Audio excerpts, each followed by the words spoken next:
Got it. Fait qu'on commence ça. Mon invité aujourd'hui, Martin Godette, du Ménage du dimanche. Martin, comment vas-tu? Ben, ça va bien, merci. Julie, merci de ton invitation. Ça me fait plaisir. Je suis vraiment contente que tu aies accepté.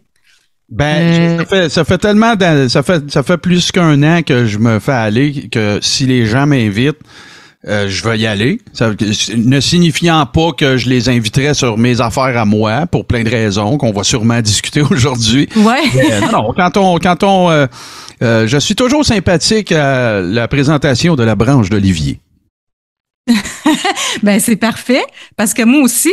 Puis ben c'est ça. Écoute, moi la raison pour laquelle je t'ai invité, c'est parce que bon, on dit d'un côté comme de l'autre qu'on est dans nos chambres d'écho, qu'on se parle pas, qu'on s'écoute pas, etc. Donc je me suis dit, c'est le temps peut-être de lancer une espèce de processus de réconciliation, hein, parce qu'on s'entend que le Québec est divisé beaucoup. Et puis ben je me disais, ce serait peut-être bien qu'on commence à se parler. Donc, voilà pourquoi je t'ai invité. Et puis, ben, pour les gens qui ne te connaissent pas, comme moi d'ailleurs, ben, j'aimerais que tu te présentes. Martin Godette, qui es-tu? Mes vieux, Martin Godette, je suis depuis 2016, je vais essayer de faire ça, je suis très verbomoteur, fait que je vais essayer de faire ça le plus succinctement possible, mais depuis 2016, je me considère comme un créateur de contenu, donc de toute acabit, là, tu sais, je gère des pages Facebook pour des clients, je crée des sites web, des boutiques en ligne, des pages Facebook. J'ai parti à l'époque avec des gens une petite boîte de prod qui s'appelle podcast.com, qui est devenu après ça H2O Web Media, et on fait, tu sais, le bon vieux, la bonne vieille expression, là, le elevator pitch, là, fais-moi le pitch 3-4 étages, là, c'est pas mal ça. Tu sais, je m'implique dans tout ce qui concerne le web pour moi ou pour des tiers. Donc, je gère des choses, je produis des choses, je réalise des choses, particulièrement dans l'audio-vidéo. Tiens, je vais dire ça comme ça. Puis depuis quelques temps, depuis le début depuis le mois de avril-mai, avec plusieurs collègues, on a un collectif aussi qui s'appelle Touski TV, qui est sur la plateforme Twitch.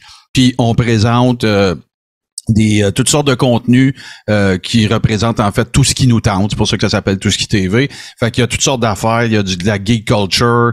Il y a le Crachoir qui est présenté là maintenant, qui est le podcast sur lequel je travaille depuis un bon bout de temps avec mon chum Frank Pocket. Fait que c'est ça en gros. Je fais plein d'affaires. C'est dur de définir, là.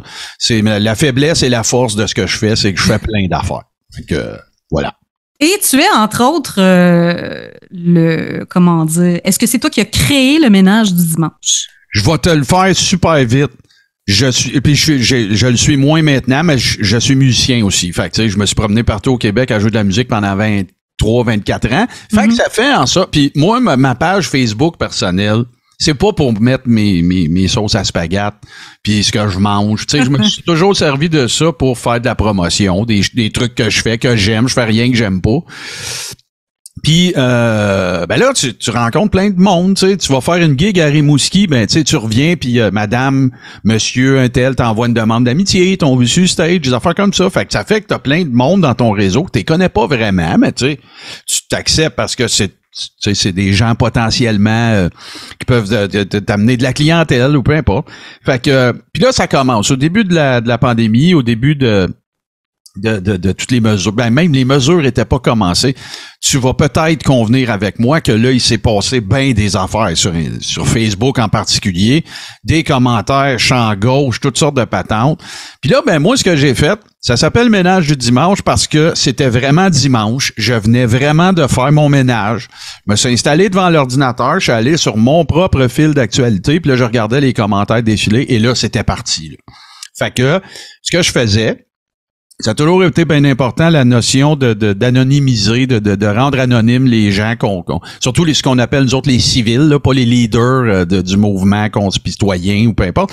Fait que ce que je faisais, c'est que je prenais une capture d'écran de mon commentaire et de la publication. Puis j'ai parti un hashtag qui s'appelait un mot-clic, qui s'appelait Ménage du dimanche. Fait que je faisais toujours un petit gag, mais tu sais, jamais gras, jamais en bas de la ceinture, tu sais, bon. Puis quand est-ce que ça a parti en peur, c'est que, je vais toujours m'en souvenir, cette dame-là ne le sait pas, mais elle a changé ma vie. Une madame qui s'appelle Agathe, que j'avais aucune relation personnelle avec elle. C'est le même exemple que ce que je te disais tantôt. Puis elle avait dit, là, Céline Dion, qu'est-ce qu'elle va faire? Là, vas-tu nous envoyer de l'argent? On a besoin, nous autres, elle en a plein, nanana. Fait que j'avais juste écrit Agathe will go on. Ménage du dimanche. Puis là, ce que je faisais après, c'est que je les supprimais de mes amis. Fait que j'ai effacé le nom d'Agathe, j'ai juste laissé son prénom, j'ai brouillé sa photo de profil parce que je voulais pas que les gens s'en prennent à elle nécessairement. Puis je postais ça, mais sur mon profil. Et là, ce qui est arrivé, ben j'ai passé peut-être 2 jours sans en faire. Puis là, ça a commencé à m'écrire. Hey, t'as pas fait ton ménage du dimanche? Ça a commencé comme ça. Puis là, je recevais plein de messages. J'étais comme, OK, wow, c'est un accident, là. Puis là, ben, j'étais à la co-animation, je suis toujours du Crachoir, du podcast Le Crachoir. Puis mon collègue, Frank Pocket, il dit, pourquoi tu pars pas une page Facebook avec ça? Hey, on va partir une page Facebook. Et le reste, ben, fait que je te parle aujourd'hui. Mais ça a pris... en fait, ce qui est, puis là, c'est un peu weird de te raconter ça à toi, là, mais ce qui a fait qu'il y a eu un engouement pour cette page-là, ben, c'est quand il y a eu le désistement de la fondation, fin août 2020, de la poursuite la plus importante de l'histoire du Québec, n'est-ce pas? Avec, évidemment, il y avait Maître Guy Bertrand là-dedans à l'époque, Jean-Jacques Crèvecoeur, tout ça, puis ça va peut-être mettre la table à la suite des choses que je vais te dire là, mais moi, j'étais sidéré qu'une organisation qui prétendait être à la tête d'une poursuite aussi importante juge pas important d'informer les donateurs et les donatrices qui avaient financé ce party-là qu'ils s'en désistaient. Voilà. Fait que le reste a fait que ça a eu beaucoup de visibilité. Évidemment, il y a des journaux pédosatanistes qui ont communiqué avec nous autres. Puis là, ben ça a mené à ce que c'est, je dirais, aujourd'hui. Une page satirique dont l'objectif est d'exposer les affaires qui n'ont pas d'allure, toujours en ne s'en prenant pas trop aux civils, ce qu'on appelle les civils, mais plutôt à ce que nous considérons comme les leaders ou les personnalités importantes de ce mouvement-là. Okay. Et tu en fais partie, Julie? Ben oui, j'en fais partie. Puis c'est pour ça que je t'ai invité, en fait, parce que je me suis retrouvée sur ta page. Ben oui. En fait, une fois, en passant, là, tu sais, quand l'affaire de Juju Lévesque, là, c'était pas la première fois, là. C'était pas la première fois que vous en preniez à moi? On avait fait des publications qui te concernaient. Ben écoute, je vais te dire que je le savais, mais je suis pas au courant de tout ce que vous publiez parce que en fait, il y a juste 24 heures dans une journée, puis il y en a 8 là-dessus que je dors. Fait que c'est ça. J'ai autre chose à faire qu'aller lire le ménage du dimanche. Oh ouais, mais je passe pas 12 heures par jour sur la page de la Fédé la Tapouette non plus, là. Non. Honnêtement, et je vais être très honnête avec toi, puis ça, les gens le savent, mes amis proches dans le mouvement, appelons-le comme ça, je les écoute pas, moi non plus. C'est très rare que je vais écouter Samuel Grenier, Dan Pilon. Je veux dire, je les écoute pas. Je les connais, je collabore avec eux, mais moi, je regarde, je m'informe beaucoup sur ce qui se fait aux États-Unis, en France. Je lis énormément sur toutes sortes de sites indépendants, très anglophones. Mes sources d'informations sont beaucoup anglophones.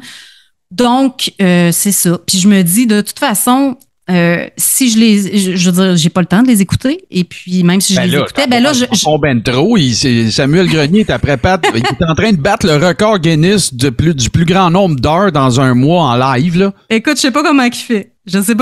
Moi, j'en faisais 3 par semaine pour la fondation, puis j'étais crevée à la fin de la semaine, là.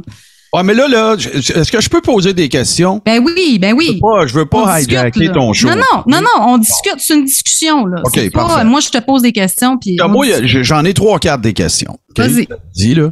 Mais la première, là. Fais-tu partie de la fondation, oui ou non? Moi, j'ai quitté la fondation en avril. OK. Mais je collabore toujours avec la fondation sur certains dossiers. Okay. Comme je collabore avec plein de monde. Moi, je suis un peu pute. Avouons-le. Hey, Julie, s'il te plaît. T'as pas Non. Tu sais que ça va finir en cote quelque part, ça, là. Tu écoute, sais, là. C'est... Tu fais ce que tu veux avec l'entrevue moi, après.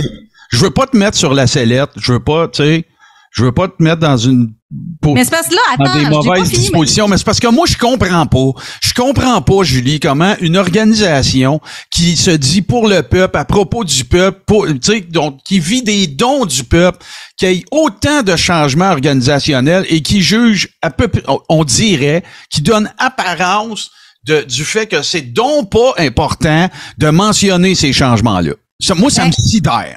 Moi, je vais te dire que moi, je pensais que c'était clair.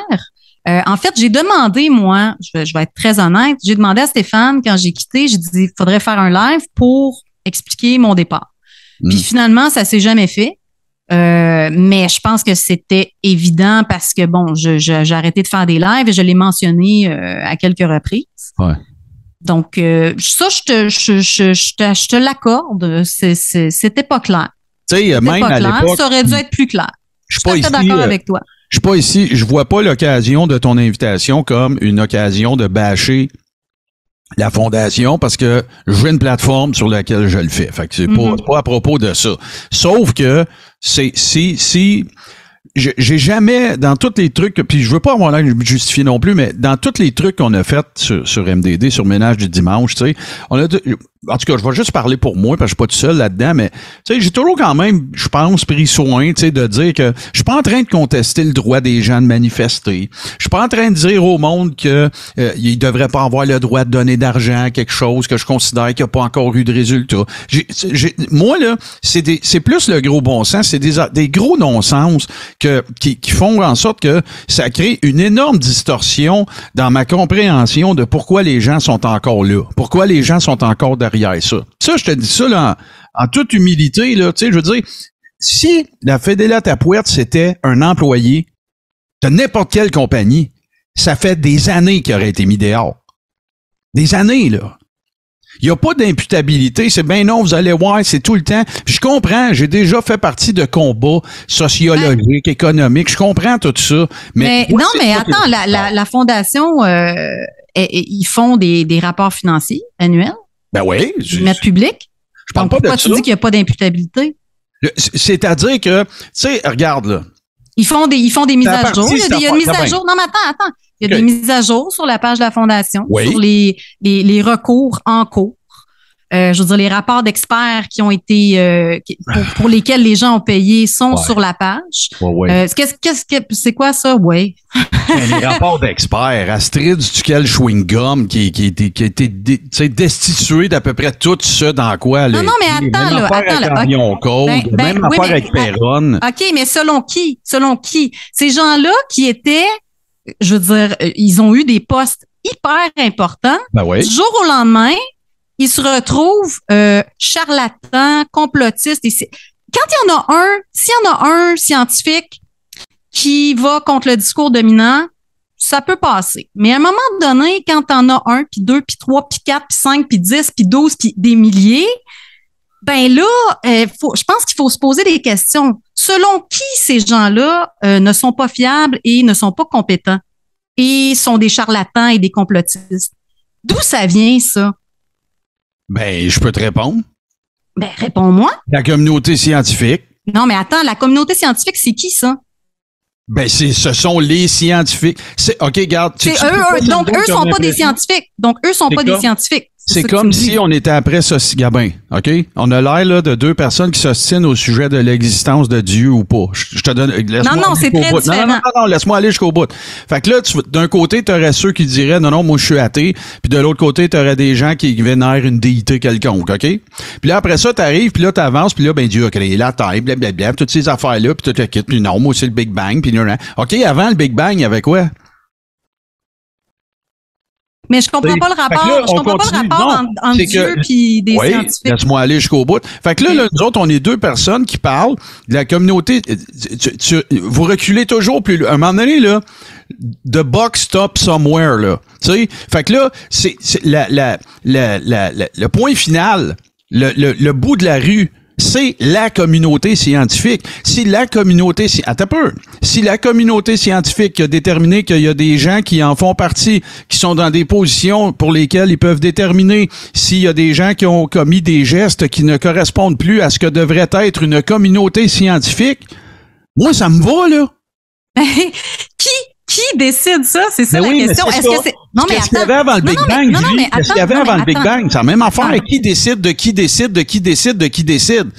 À un moment donné, là, ça sera pas au peuple de déterminer si Christian Perron ou un autre. Mais non, ça va être à des gens qui ont été mis là. C'est comme. Mais et justement, des gens qui ont été mis là par qui et qui sont. Abordons la question des conflits d'intérêts.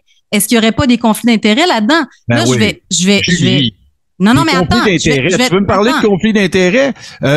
Des conflits d'intérêts du genre de quoi? Des scientifiques qui se font payer pour émettre des rapports, puis qui se trouvent, dans le cas de Christian Perron, en plus, à avoir des livres à vendre? Non, mais attends. Il y a des gens qui ont des conflits d'intérêts avec les compagnies pharmaceutiques qui ont des vaccins à vendre. On s'entend là-dessus, là. J'aimerais ça partager mon écran juste pour qu'on puisse discuter. Je peux-tu partager mon écran? Parce que là, oui, excuse-moi. oui, tu peux. Donne-moi une seconde, je vais aller te chercher ça. Parce que, tu sais, je veux dire, la communauté scientifique, ces gens-là font partie de la communauté scientifique. Dans la communauté scientifique, il y a des dissensions. C'est pas vrai qu'il y a un consensus. On n'arrête pas de parler du consensus dans la communauté scientifique, mais il n'y a pas de consensus. Quand on regarde les gens qui disent une chose et les gens qui disent autre chose par rapport à que ce soit la COVID ou la vaccination, il y a des avis divergents. Pourquoi? Pas de problème avec ça. Non, mais attends, c'est parce qu'il n'y a jamais eu de débat, il n'y a pas eu de débat public depuis le début. Au Québec, à tout le moins, il n'y en a pas eu. Et je veux dire, les gens, très souvent, qui vont critiquer, qui vont dire, lui, elle, comme Luc Montagnier, par exemple, qui est quand même un prix Nobel. Non, pas du Montagnier. Attends. Luc Montagnier, c'est un prix Nobel. Donc, non, c'est pas assez. C'est plus assez, ça. T'es-tu au courant de la maladie? La maladie du Nobel. Tu vas me sortir la maladie du Nobel? Absolument. Non, mais attends, moi, je vais te dire une chose. Quand un scientifique, après qu'il a gagné ses prix et tout, qui a fait sa carrière, il se sent libre de parler. OK? Il se sent libre de parler. Et là, il peut dire des choses qu'il n'aurait pas dites avant parce qu'il savait très bien qu'il aurait été éjecté. OK? Qui se serait fait éjecter de la soi-disant communauté scientifique. Et là, je vais te partager un texte que je sais pas que tu as peut-être vu ou pas. Un texte du British Medical Journal. C'est quand même pas un petit journal boboche, là. C'est pas la page Facebook de Dan Pilon, puis c'est pas le YouTube de Canal Information. Ça comme ça. COVID-19, politisation, corruption et suppression de la science. Et celui qui a écrit ça, c'est le rédacteur en chef du BMJ. Et il y a beaucoup de gens qui sont très qualifiés et qui sont dans ce domaine-là, qui disent, écoutez, là, on a un problème, là. Et ça commence par les politiciens et les gouvernements suppriment la science. Ils le font dans l'intérêt public, disent-ils, pour accélérer la disponibilité des diagnostics et des traitements.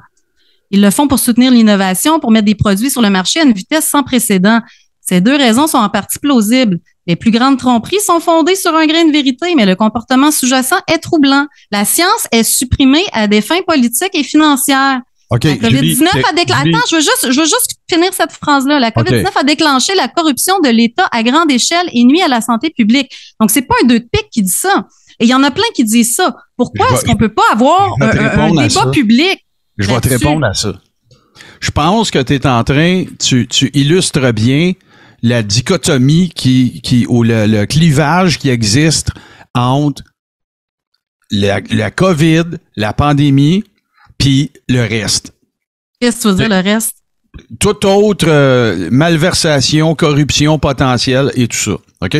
Moi, là, tout ce que tu dis là, tout ce que tu viens de montrer, là, puis le British Medical Journal, puis tout, sors-moi de Lancet, sors-moi tout ce que tu veux, je suis tout à fait conscient. J'ai l'impression à deux niveaux. Un, il y a des gens qui semblent, je t'inclus pas nécessairement de facto là-dedans, là. Il y a des gens qui semblent penser qu'il existe d'autres gens qui pensent que ça n'existe pas, les complots, et qu'il n'existe aucune, qu'il n'y a jamais existé quelque complot que ce soit, et que nous vivons dans un bliss d'épais, et qu'on n'est pas conscient de l'univers qui nous entoure. C'est pour ça qu'on n'est pas réveillé. Moi, là, je suis pas ici pour te dire qu'il n'y a jamais existé de corruption, qu'il n'en existe pas en ce moment, qu'il n'y a jamais eu de politiciens véreux, que le pouvoir ne corrompt pas. Je suis pas en train d'essayer de te vendre ce concept-là. Je suis en train de dire aux gens, j'essaye de dire aux gens depuis 2 ans que je vois pas quelle utilité ça peut avoir au gouvernement Legault de fermer des commerces, de cloisonner des gens chez eux. Je vois pas quel dessin ça sert. Maintenant, si tu vas amener, attends un petit peu, si tu vas amener ça ailleurs, puis m'emmener sur la potentielle corruption du système médico-scientifique terrestre versus la géopolitique mondiale, je suis pas ici pour parler de ça. Je connais fuck all là-dedans. Ça m'intéresse pas. Moi, ce que je sais, c'est que pendant 2 ans, il y a eu une pandémie. Hey, il y en a des gens que je considère qui font partie de la complosphère à qui j'ai demandé de me donner la définition d'une pandémie. Ils sont pas capables. Ben, moi, je peux te donner celle qui existait avant le H1N1 et celle qui existait après. C'est pas de toi qu'on parle. Je parle de la généralité des gens qui viennent avec le couteau entre les dents sur notre page pour nous dire qu'on est des moutons puis des sans-dessins. Mais ça, moi, j'ai jamais fait ça, moi. J'ai pas prétendu que tu l'avais fait non plus, là. Non, je comprends, mais ça, moi, je trouve pas ça correct. Je trouve pas ça correct puis je veux dire, c'est pas ça qui va nourrir les discussions, et tu dis le couteau entre les dents, puis mais, admets que sur votre page, vous êtes méchant. Dans le crachoir, vous êtes méchant. OK, donne-moi un exemple de méchanceté. Je vais te dire. Parce que je suis sûr que tu t'es préparé. Oui, c'est sûr. Moi, je suis prêt. Écoute, tu dis, par exemple, j'ai écouté votre dernier podcast. Oui. Et là, vous dites que, bon, Dan, ce qu'il dit, c'est de la crise de merde. Il invente des choses, il répète des choses inventées. Oui. C'est un imbécile sincère, un gros taré. Vous parlez de tissu de bullshit, d'inventage de cossins. Oui. Dan et Sylvain Laforêt, c'est 2 hosties de maillet. Oui. Pas foutu de faire de la recherche. Écoute, voilà, ça croit à la bullshit. Julie, ils disent qu'on est payé par le gouvernement. Ils affirment ça en toute impunité, là. Ben écoute, c'est... OK. Je te pose une question. S'ils n'ont pas de preuves... Tu penses que ménage du dimanche... Mais attends une minute, parce que tu me laisses pas parler, là. Non, mais j'ai une question. Affirment ça, non, mais attends. S'ils affirment ça sans preuve, je suis d'accord avec toi que c'est de la bullshit. C'est quoi leur preuve? Ben, c'est ça. Amenez-moi des preuves, mais moi, je suis pour les preuves. Moi, je n'affirmerai jamais rien si je n'ai pas de preuves. Mais moi, tout ce que j'affirme, Julie, on parle pas de toi, là. Non, je sais.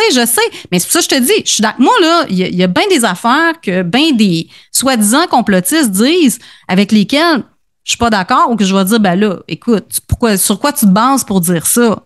Il y en a plein qui disent des choses qui se basent absolument sur rien ou sur des feelings ou sur des impressions qu'ils ont. Ben, gars, c'est leur opinion, mais pour moi, ça vaut rien si tu m'amènes pas des preuves. Bon. Fait que moi, là, le monde qui font ça, j'ai traite de style maillet. OK. Mais on va revenir sur... Le président de la fondation avec laquelle tu étais impliqué avant aussi, ben, il nous a traité de lèche-cul, qu'on vivait dans le sous-sol de nos mères. Tu sais, garde. Tu restes dans le sol chez ta mère? Il n'y a pas un poil qui va me lever que tu me mettes dans la face que j'ai traité 2 gars qui s'écoutent parler en se flattant en cuisse à tous les matins, qui parlent à travers leur chapeau, puis une madame de 72 ans dans un allée au Walmart m'a dit qu'un monsieur... Écoute, c'est documenté, ça, là. Je l'ai sorti, la clip, là. Une madame de 72 ans au Walmart qui est en train de m'expliquer qu'elle a un ami qui travaille dans un labo puis qui sépare les fioles dépendamment de ton métier, Julie. Asti, là! C'est fucking maillet, là. Ben là, lui, il raconte une histoire qui est arrivée. Ça vaut ce que ça vaut. Ça vaut ce que ça vaut. Il a rencontré une dame, c'est ça son témoignage. Regarde, un livreur de UPS que quelqu'un qui connaît de la voisine du beau-frère m'a dit que PKP, c'est un franc-maçon. Sérieux? Ça vaut ce que ça vaut. Mais est-ce que c'est. Mais est-ce que. Non, mais c'est ça, je te dis, ça vaut ce que ça vaut. Je veux dire, quelqu'un te dit ça. Ben oui, c'est quoi tes preuves? T'es vraiment en train d'essayer de me vendre le concept que tout ce que ça mérite, ce que je viens de te dire là, c'est ça vaut ce que ça vaut. T'es sérieux, là? Ben, non, mais on comprend que ce que je suis en train de te dire, c'est que ça vaut rien. Ben, ça vaut de la marde. Mais est-ce que d'avoir un discours comme ça, est-ce que ça alimente pas la haine? Parce que moi, j'ai l'impression que, je veux dire, j'ai vu, là, par le passé, des commentaires sur moi, par exemple. Et je me dis, mais mon Dieu, les gens sont tellement haineux, c'est incroyable. Qu'est-ce que j'ai fait pour mériter toute cette haine? Je ne comprends pas. Parce que moi, j'ai l'impression que ce que je fais. Je vais te le dire qu'est-ce que t'as fait. Vas-y. Ben, t'as rien fait dans un sens, mais t'es une figure publique qui a décidé de s'associer à ça. Moi, je me suis fait dire par Alexis Cossette-Trudel sur Twitter que j'avais des problèmes érectiles.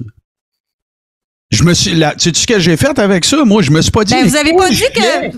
Qu'est-ce que j'ai fait pour mériter ça? Je m'en calisse. Mais, non, mais vous avez dit que vous aussi, je pense que c'est dans le dernier podcast, que Frédéric Pitt avait la quéquette molle ou quelque chose de même. Non, on parle pas de Frédéric Pitt ici. Et là, je tiens à préciser quelque chose. Et là, je tiens à préciser quelque chose. J'assume tout à fait être associé à ce genre de propos-là. J'ai aucun problème avec, mais ça ne vient pas de ma bouche. OK. Mais en tout cas, regarde, moi, personnellement, ce genre de discours-là, d'un côté comme de l'autre, je trouve que c'est stérile, que ça mène nulle part. Ça, il a pas dit ça, par exemple. Il a pas dit que j'étais stérile. Quand même pas si pire, là. Mais je sais pas, moi je trouve que c'est des discours qui alimentent la haine. Non, mais t'es-tu d'accord que ce genre de discours-là, ça alimente la haine d'un côté comme de l'autre? Ça alimente la division, ça alimente la haine, non? Je l'ai fait le calcul, OK? J'ai calculé là, que c'est à peu près, je parle pas de montage vidéo, OK? Mais ça doit tourner, ça doit osciller autour de 5000 publications depuis 2 ans, OK? Puis je peux te dire qu'il y en a là-dedans que je regrette. Je peux te dire qu'il y a des choses là-dedans, des trucs que j'ai pu écrire, des tourneurs de phrases que j'ai pris que aujourd'hui je le ferais différemment. Je suis capable de te dire ça. Je suis capable. J'ai fait des erreurs. Quand j'ai fait de grosses erreurs, quand j'ai commencé à me sentir comme si je me pensais plus gros que la game, je me suis retiré. J'ai pris 6 semaines off, je pense en 2021. Parce que là, je suis en train de me dire, wow, toi t'es là à dire à tout le monde, faites donc preuve un peu d'humilité puis de recul, fais-les toi avec. Je l'ai fait. Ça là. Je n'ai vu ça de personne dans cette gang-là. Zéro. Personne. J'ai dit aux gens... Alexis Cossette a souvent dit qu'il avait fait des erreurs, non? Oui, c'est vrai, l'année passée, il a dit qu'il s'était trompé dans la campagne de Biden. La seule erreur qu'il avait faite, à part bien sûr d'omettre le fait qu'il avait dit qu'il gagnerait pas, c'était de penser que Biden allait être remplacé par Michelle Obama. Wow, ça c'est de l'aveu, ça. Écoute, moi, Alexis, honnêtement, je trouve que... On est rendu à combien de fois là, que Trump est supposé de revenir, puis que le contrôle de l'armée, puis que le Deep State va mourir, puis toute la kit. Moi, je vais te dire honnêtement, les prédictions, que ce soit les prédictions d'Alexis ou les prédictions de n'importe qui, moi, je me dis, on verra quand ça se produira. Moi, j'embarque jamais là-dedans, je fais jamais de prédictions. Non, c'est vrai, je n'ai pas vu faire ça, jamais, même en fait, je suis capable de le dire, là. Ben, c'est ça. Pour moi, ça, c'est dangereux. C'est une pente très glissante. Tu sais, moi, je suis pas ici pour parler... Quand je tiens des propos comme ça, je parle pas de Julie Lévesque. Je parle de ce mouvement-là. Je le sais que le mouvement n'est pas Julie Lévesque et Julie Lévesque n'est pas le mouvement. C'est pas ça que je dis, OK? Ce que je dis, c'est que je suis sidéré de la popularité, des résultats, de tout ce que ça a généré en 2 ans sans donner de résultats, de 1. Mais tu parles de quoi, là? De quel résultat? Écoute, combien d'affaires qu'on s'est fait dire? Puis là, je le sais que t'es pas associé à eux autres. Je te parle en général, là. Tu sais, des Mario Roy qui va arrêter le go, puis des shérifs du Québec, puis des comment il s'appelle, là, Tarboire? Maxime Machin, là, qui fait des 5 o'clock shadows à la tête du monde. Tu sais, des affaires. C'est un 5 o'clock shadow? Qui fait qui fait des faux cheveux au monde chauve ou pas chauve parce qu'il cale, puis que. OK. Comment il s'appelle déjà, là? Maxime, l'ancien policier. Oui, Maxime Maxime Ouimet. Maxime Ouimet. Puis, tu sais, puis là, tout le monde s'est associé à ce gars-là quand il était hot. Puis il a fait un striptease sur un trailer à Toronto avec Stéphane Blais à côté de lui. Toutes ces affaires-là, c'est invraisemblable fucking blab. Ça n'a aucun espèce de bon sens. Ça a juste pas d'allure. T'es en train de dire que, finalement, écoute, je pense que tout le monde fait des erreurs. Il n'y a personne de parfait. Non, moi le premier. Là. Ben, c'est ça. Tout le monde fait des erreurs. Il n'y a personne de parfait. Moi, personnellement, quand je te disais tantôt, j'avais pas fini ma phrase quand je te disais je suis une pute. Désolé. Moi, je vais parler à qui veut m'entendre. Hein? Moi, je veux dire, Mario Dumont m'inviterait à son émission, j'irais. Tu comprends? Fait que moi, dans un sens, moi, si tu veux que je vienne parler à ton émission, moi, je vais partager mes connaissances, des informations que je considère importantes. Fait que moi, mon but, c'est que l'information circule le plus possible. C'est vraiment juste ça. Honnêtement, moi, je suis pas là pour faire du cash, parce que si mon but, c'était de faire du cash, je ne dirais pas ce que je dis. J'aurais appliqué en fait, j'aurais pu être employé de Québécois. Il y a plusieurs années, j'avais envoyé mon nom, tout ça. J'avais passé les tests et j'avais passé haut la main. Et écoute, finalement, je me suis ramassée au Centre de recherche sur la mondialisation avec Michel Chossudovski. Et LCN m'a rappelé, on serait prêt à t'engager, tout ça. J'ai dit non parce que je savais très bien que c'était pas mon genre de discours. Moi, j'ai toujours été très critique. J'ai fait mon certificat en journalisme en étant très critique des grands médias. Et pour moi, c'était préférable de travailler dans un média indépendant où j'avais toute la latitude, j'avais carte blanche et je pouvais traiter des sujets qui m'intéressaient. Ce que j'aurais jamais pu faire à Québécois, on s'entend. Fait que je sais quoi faire. Je savais quoi faire pour devenir quelqu'un et avoir une grosse carrière, puis ma face sur l'autoroute, là, comme Patrick Lagacé et tout ce beau monde-là. Mais je l'ai pas fait parce que ça va contre mes valeurs. C'est pas un discours en lequel je crois. Je ne crois pas aux médias dominants. Pour moi, les médias dominants, ce sont des machines de propagande. Et ça, il y a plein d'exemples dans l'histoire qui le démontrent. Ça veut pas dire que tout ce qui se fait dans les grands médias est mauvais. Je veux dire, il y a des exemples de très, très bons articles, de très, très bons topos dans les grands médias. Fait que moi, je suis pas du genre à cracher sur tout et à rejeter tout du revers de la main. Puis je pense que c'est ça un des problèmes qu'on a en ce moment, c'est que il y a deux gangs. Et ça, c'est très bien représenté dans la presse. Il y a eu des articles à un moment donné, deux chroniques, une chronique de Patrick Lagacé, message à ma gang, et Isabelle Haché, message pour l'autre gang. C'était publié, je pense, soit le même jour ou à une journée d'intervalle. Et je veux dire, c'est la division totale. C'est comme eux qui sont dans un camp. J'ai une question pour toi relativement à ça. N'est-il pas convenu quand même de préciser que ce sont des billets d'opinion, là? Ben oui, absolument. Mais à la presse, tout le monde a la même opinion sur la COVID. Et ils sont je veux dire, ils ont fait de la propagande. Attends une minute. Attends. Ça, est-ce à dire que si j'extrapole ton point, est-ce à dire que tu penses que les gens qui sont d'accord sur l'observation des mesures sanitaires, puis tout ça, c'est juste du monde qui ont la même opinion? Ça se résume à ça?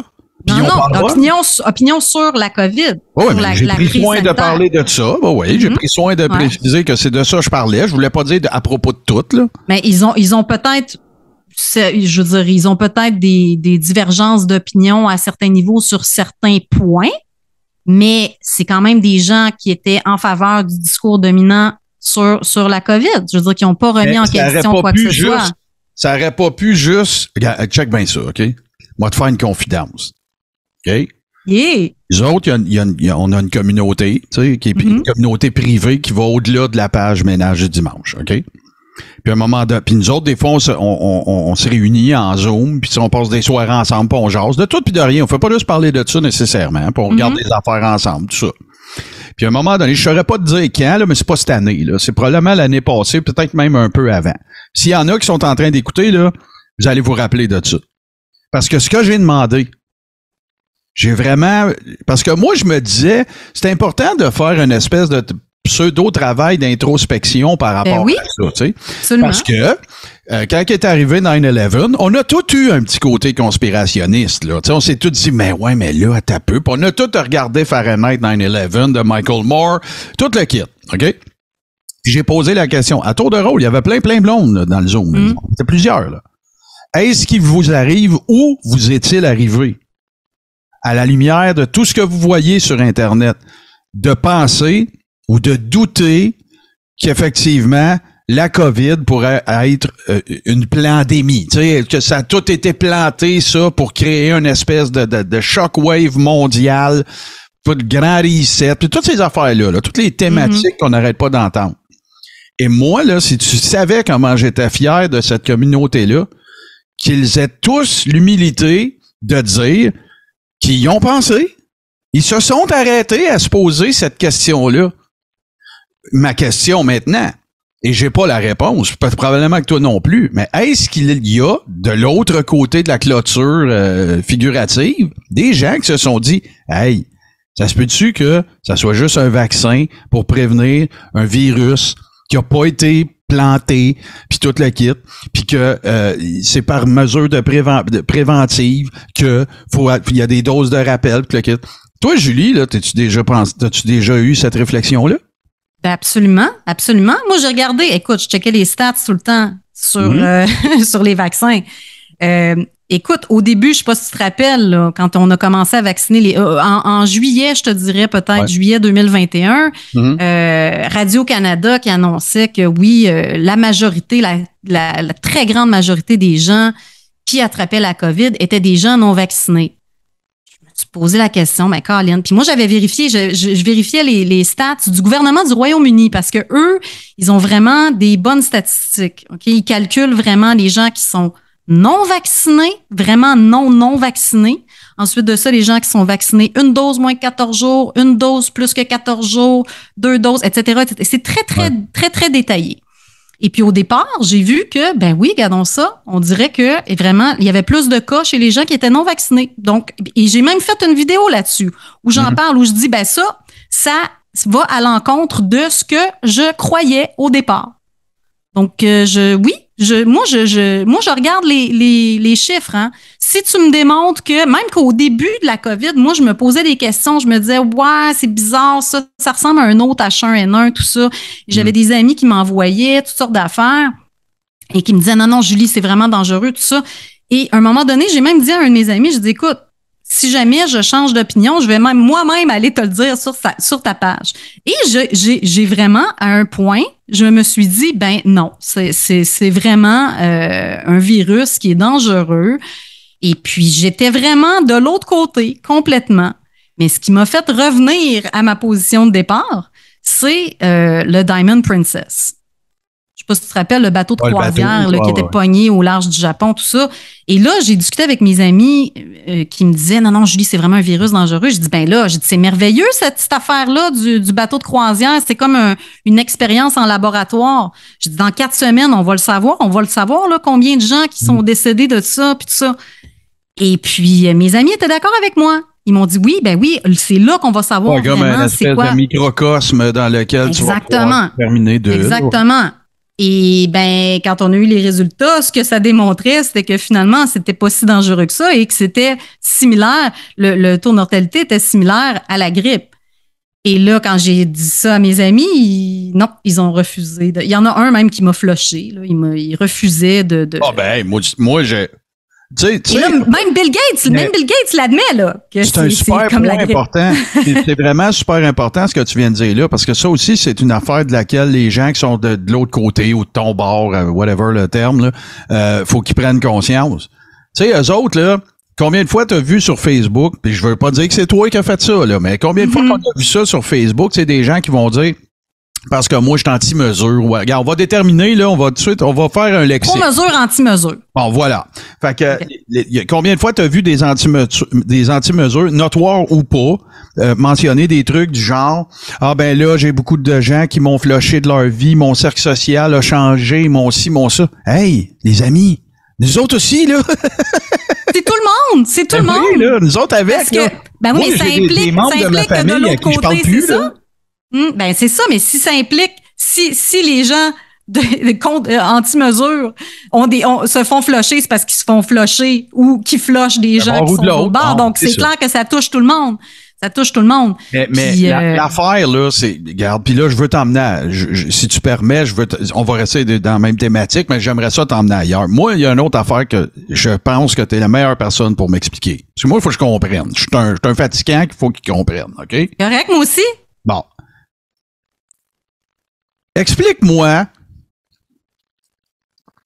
qu'est-ce qui fait que, puis il n'y a pas de bonne ou de mauvaise réponse, mais moi, je suis sidéré qu'on en soit arrivé, au-delà de la pandémie, au-delà de tout ça, le phénomène des gens qui deviennent, puis je suis prêt à m'inclure là-dedans aussi, là. J'avais pas la notoriété que j'ai là avant la pandémie, je suis prêt à l'admettre. Je faisais déjà des affaires publiquement, j'avais des shows, je faisais des podcasts, je produisais des affaires. Mais oui, évidemment, ça a changé la vie de tout le monde, OK?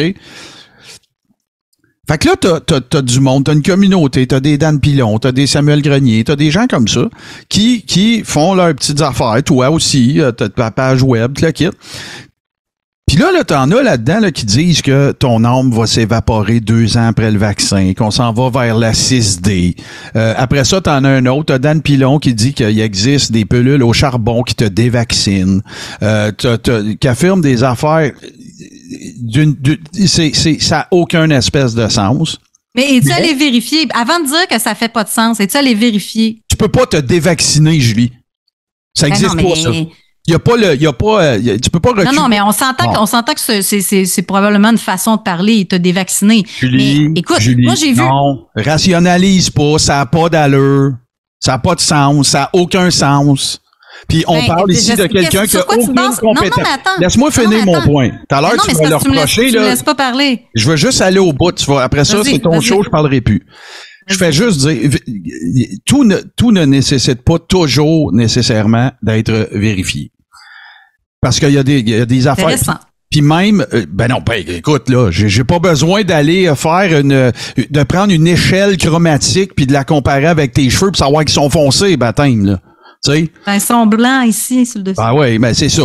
Fait que la somme de toutes ces affaires-là, tu vas convenir peut-être avec moi que, tu sais, il y a eu beaucoup de propos. Tu l'as même fait un peu plus tôt, là. Tu sais, qu'il y a eu beaucoup de propos qui étaient déjantés pas mal. Mais, oups, pour le besoin de la cause ou peu importe pourquoi, il y a absolument aucun problème à ce que tout ce beau monde-là fasse des gros parties qui durent la fin de semaine à faire des lives tous ensemble, ça. T'es-tu en train de me dire que ça, dans le fond, ça ne fait que démontrer l'harmonie qui existe auprès des anti-mesures? Ou ben non, c'est juste du fame drunkness, puis plus qu'on est, plus qu'on va avoir de clics sur nos affaires respectives? Moi, personnellement, je veux dire pourquoi moi, je participe à ces shows-là. Je peux pas parler pour les autres. Je peux vraiment pas parler pour les autres. Non, moi c'est à toi que je parle, là. Mais c'est ça. Mais moi, je participe à ces choses-là parce que je trouve ça important de discuter de ce qui se passe. Et pour moi, le but, c'est toujours de partager de l'information. Et je vais te donner un exemple. Amélie Paul, c'est une amie à moi. C'est une bonne amie à moi. Je l'aime beaucoup. Ça veut pas dire que je suis d'accord avec tout ce qu'elle dit. J'ai pas écouté tout ce qu'elle a fait, Amélie. Je sais pas tout ce qu'elle a dit, mais ses propos lui appartiennent. Comme mes propos m'appartiennent. Donc, puis moi, je trouve ça important de juste pouvoir discuter. Comme là, je veux dire, on pense pas pareil, on discute, c'est bien correct. Pour moi, c'est de faire ce qu'on fait là, puis un live de la liberté, pour moi, c'est la même chose. On a des discussions, on n'est pas d'accord sur tout. Puis, ben c'est ça la vie. OK, je vais amener ça une coche plus loin d'abord. Vas-y. Tu sais, t'as du monde là, puis j'accuse personne de rien, OK? Mm-hmm. Mais t'as des gens là-dedans qui ont tenu des propos du genre de cautionner le fait qu'une dame ne fasse plus de traitement de dialyse. T'as du monde là-dedans qui ont félicité du monde de plus se faire traiter pour leur cancer. Ton corps va se nettoyer tout seul. Puis là, sors-moi pas, t'as-tu vérifié si ça se peut pas qu'un corps se nettoie tout seul, là? Tu sais, j'ai vécu le cancer de ben proche, là. Puis qu'il y a pas de... moi, là, s'il y a un podcast, mettons, qui décide, on fait un party de podcast un après-midi, puis qui a tenu des propos de ce genre-là, je vais lui dire « fuck you ». Pourquoi vous autres, vous le faites pas? OK, mais là, je pense que c'est un peu contradictoire ce que tu me dis, parce que là, tu te Moi, là, dis je serais pas capable de faire partie de ce mouvement-là, puis de mettre ma face à côté de celle de Nana l'Information de Jean-Jacques Crèvecoeur, puis vous autres, ça se fait régulièrement. Je serais pas capable. Ben, moi, je suis pas d'accord avec tout ce que Jean-Jacques dit, mais je suis d'accord avec beaucoup de choses que Jean-Jacques dit. Est-ce que je vais m'empêcher de parler avec Jean-Jacques parce que je suis pas d'accord avec 4-5 affaires qu'il a dit? Tu trouves pas qu'il y a des affaires là-dedans qui pourraient avoir des conséquences très fâcheuses? Si dans notre discussion, il dit quelque chose, puis que je trouve ça douteux, je vais lui dire dans le cadre de notre conversation. Okay. Moi, je suis ouverte à parler à tout le monde. Peu importe ce que tu as dit dans le passé, ces propos-là t'appartiennent. Okay. L'important, c'est la discussion qu'on a en ce moment. Ouais? Moi, je suis ouverte à la discussion. On n'est pas pareil d'abord, parce que moi, là, mettons je vais te donner un exemple, là, puis je veux pas prendre un exemple déloyal. Mettons, là, que il y aurait un créateur de contenu qui voudrait, j'ai de la difficulté, même pour ne pas dire, je serais pas capable de m'associer à quelqu'un, de quelque façon que ce soit, en mettant ma face quelque part. Parce que ça a des conséquences, ça. Le simple fait d'être d'accord avec 4-5 affaires que quelqu'un a dit me fera pas oublier les 4-5 affaires que je pense qui ont des conséquences. Oui, mais ça lui appartient à cette personne-là. Toi... Oui, mais les conséquences moi, Julie. Oui, mais ça, c'est ce qu'on appelle de la culpabilité par association. Non, c'est si j'y vais que je vais me sentir coupable. Non. Ce que je te dis, c'est que le fait de dire, cette personne-là a fait un live avec telle autre personne qui a dit telle affaire, donc cette personne-là s'associe à... et nécessairement, ses propos... dans ces conversations du lundi, là, dans lesquelles là, on l'a exposé, je sais pas combien de fois, dans ces fameuses conversations du lundi, là, Jean-Jacques Crèvecoeur qui dit qu'il est temps de terrasser les journalistes, de terrasser la communauté. Puis là, oui, là, vous allez tous me sortir. Ben oui, mais c'est de l'allégorie, puis c'est de... Non, c'est pas un détail. C'est pas des détails. Tu peux pas tenir des propos comme ça. Puis que ça, c'est mon opinion à moi, mais tu peux pas tenir des propos comme ça, avoir des plateformes qui ont tellement de gens qui suivent ça, tenir des propos comme ça, et sans que ça n'ait jamais une hostie de conséquences. Alexis Cossette-Trudel qui accuse sur sa plateforme, avant qu'il soit déplatformé, Justin Trudeau de pédophilie. Pis c'est pas parce que c'est Justin Trudeau, là, j'ai pas voté pour lui, mais l'accuse de pédophilie en toute impunité, que ça n'ait aucune espèce de conséquence, que ce soit basé sur des cochonneries genre Breitbart ou whatever, Buffalo Chronicle, ça n'a aucun espèce de sens. Et c'est ça qui fait chier le monde, Julie. C'est ça que le monde est tanné. Mais attends, est-ce que ça fait plus de sens pour des chroniqueurs de traiter des profs d'université? Attends, laisse-moi parler. Là, je vais me fâcher parce que dès que j'ouvre la bouche, tu me coupes.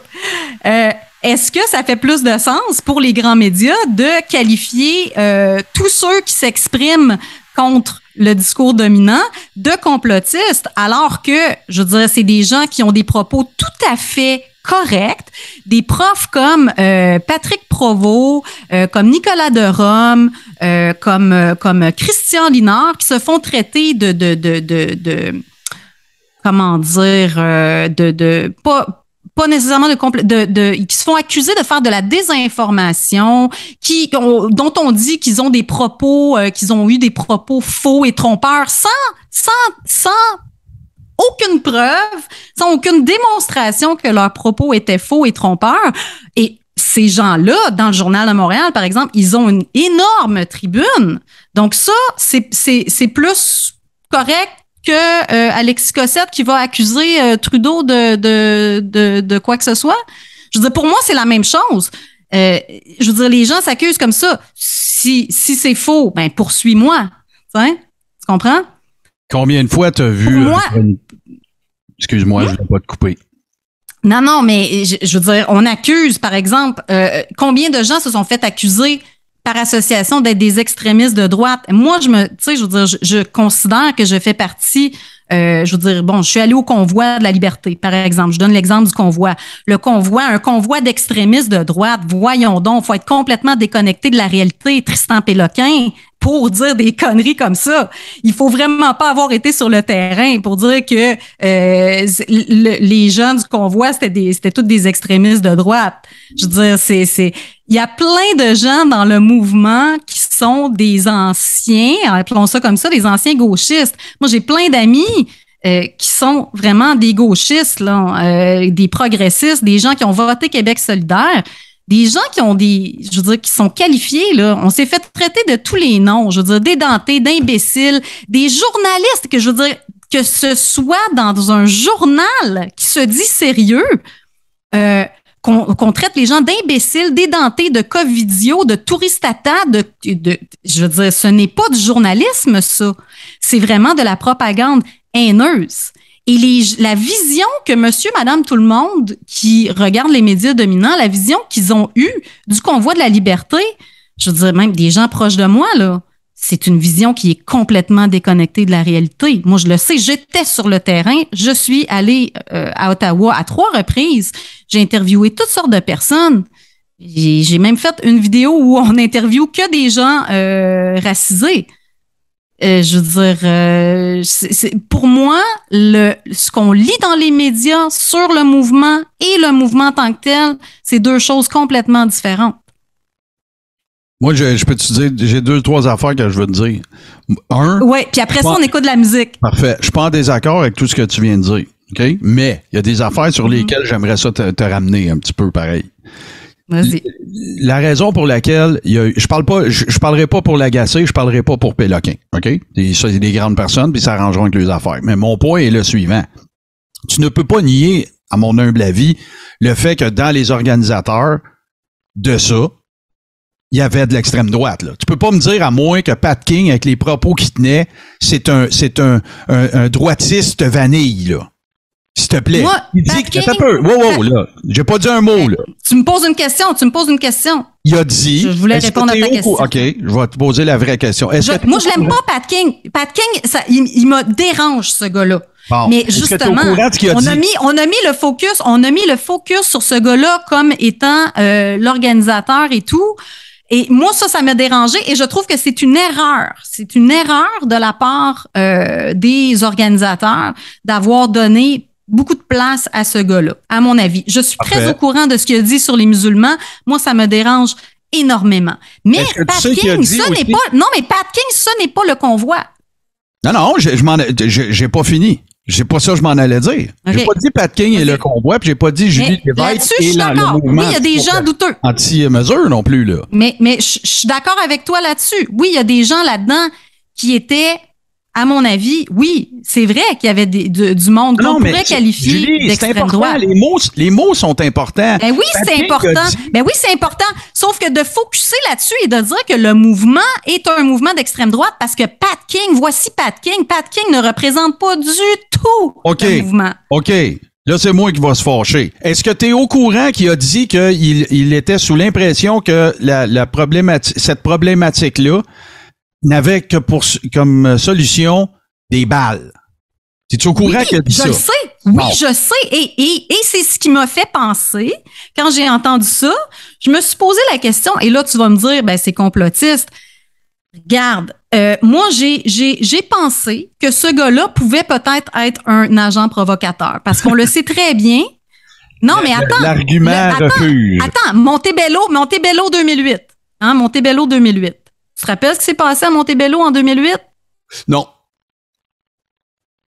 Montebello, en 2008, il y a 2 agents de la SQ qui se sont fait prendre dans une manif, OK? Une manif contre, je me rappelle plus si c'était G7, G8, G20, en tout cas. OK, ouais. À Montebello, des agents de la SQ qui étaient des agents provocateurs et qui étaient là pour inciter à la violence, OK? Ils étaient masqués, ils avaient des roches et les autres manifestants disaient, hey,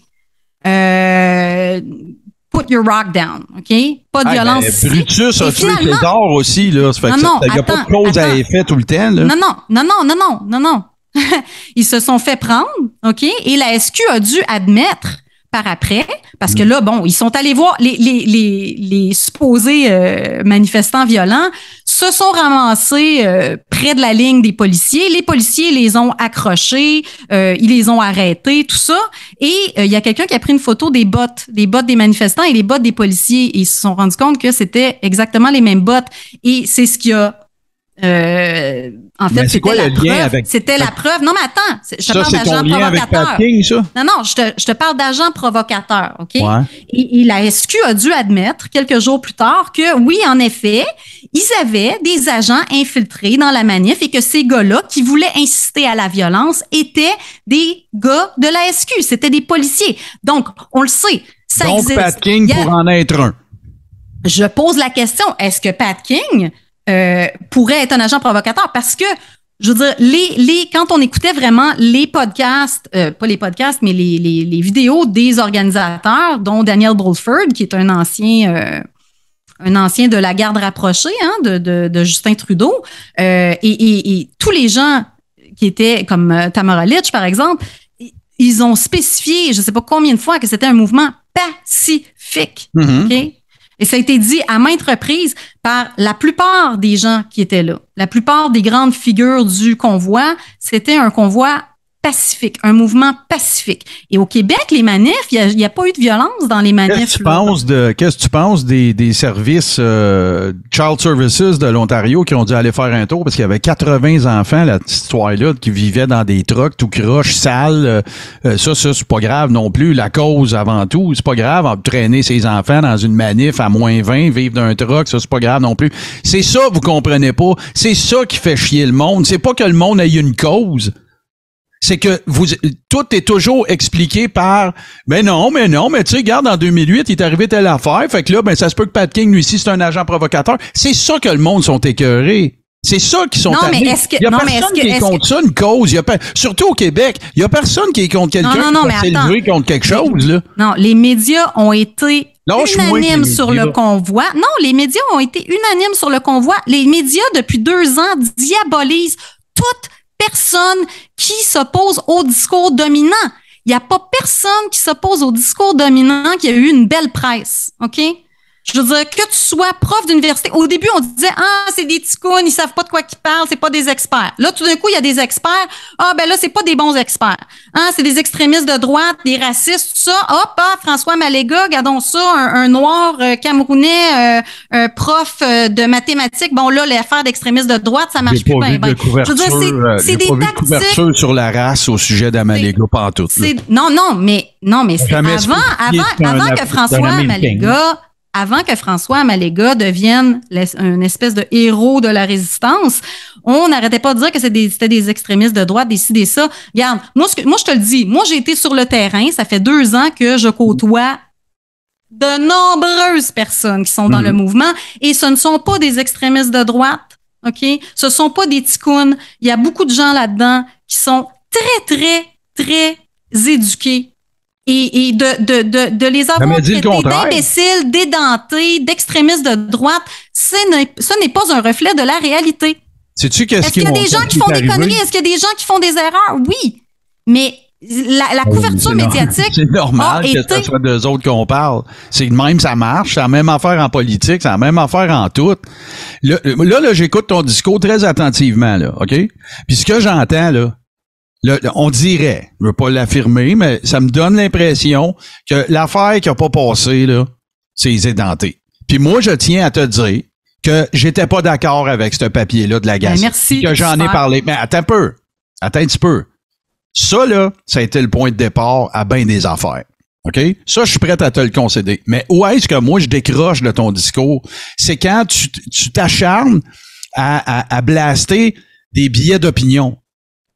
Il y a rien à dire, ils sont là pour ça, c'est ça qu'ils font, c'est des gens qui c'est de la polarisation, c'est ça qu'ils font, c'est ça que Martineau fait, c'est ça que Lagacé fait, c'est de l'opinion.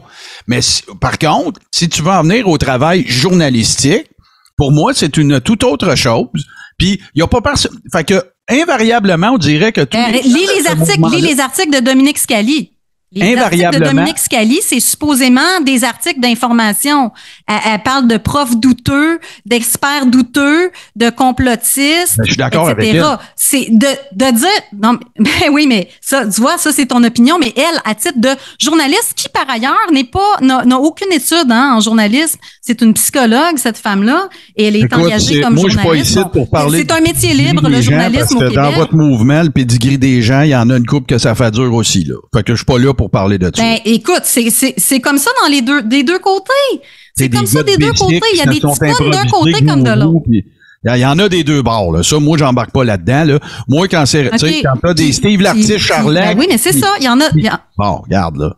On commencera pas à faire le pedigree de tout le monde, là, parce qu'il y a pas personne qui a de leçons à donner dans cette gang-là en particulier, là. C'est des gars de Bessic qui nous font leur analyse de la géopolitique mondiale, là, puis qui disent qu'il y a 2,3 millions de personnes à Ottawa, là. Tu sais, c'est bien, là. On l'a fait le calcul, on a pris la map, puis on a vérifié qu'est-ce que ça donnerait comme densité de personnes. Ça rentre pas, là. Il y a des buildings aussi, là, tu sais. Puis ça en est des faits, là. C'est vérifiable, là. Je pense que c'est le temps. Oui, va mettre une toune. C'est bon, ça va me calmer. Je pense que ça fait un petit bout qu'on parle, hein, puis je voulais qu'on écoute de la musique, puis on va écouter encore. Oups, ça lag un peu. Es-tu encore là? Oui, je suis là, moi. Attends un peu, c'est peut-être... ça va nous c'est revenu, c'est bon. Non, je pense que c'est moi. Écoute, que... Tu m'as suggéré des tunes. Oups. Attends un petit peu, Julie. OK, non, c'est bon. Non, attends, je sais qu'est-ce qui se passe dans moins une seconde.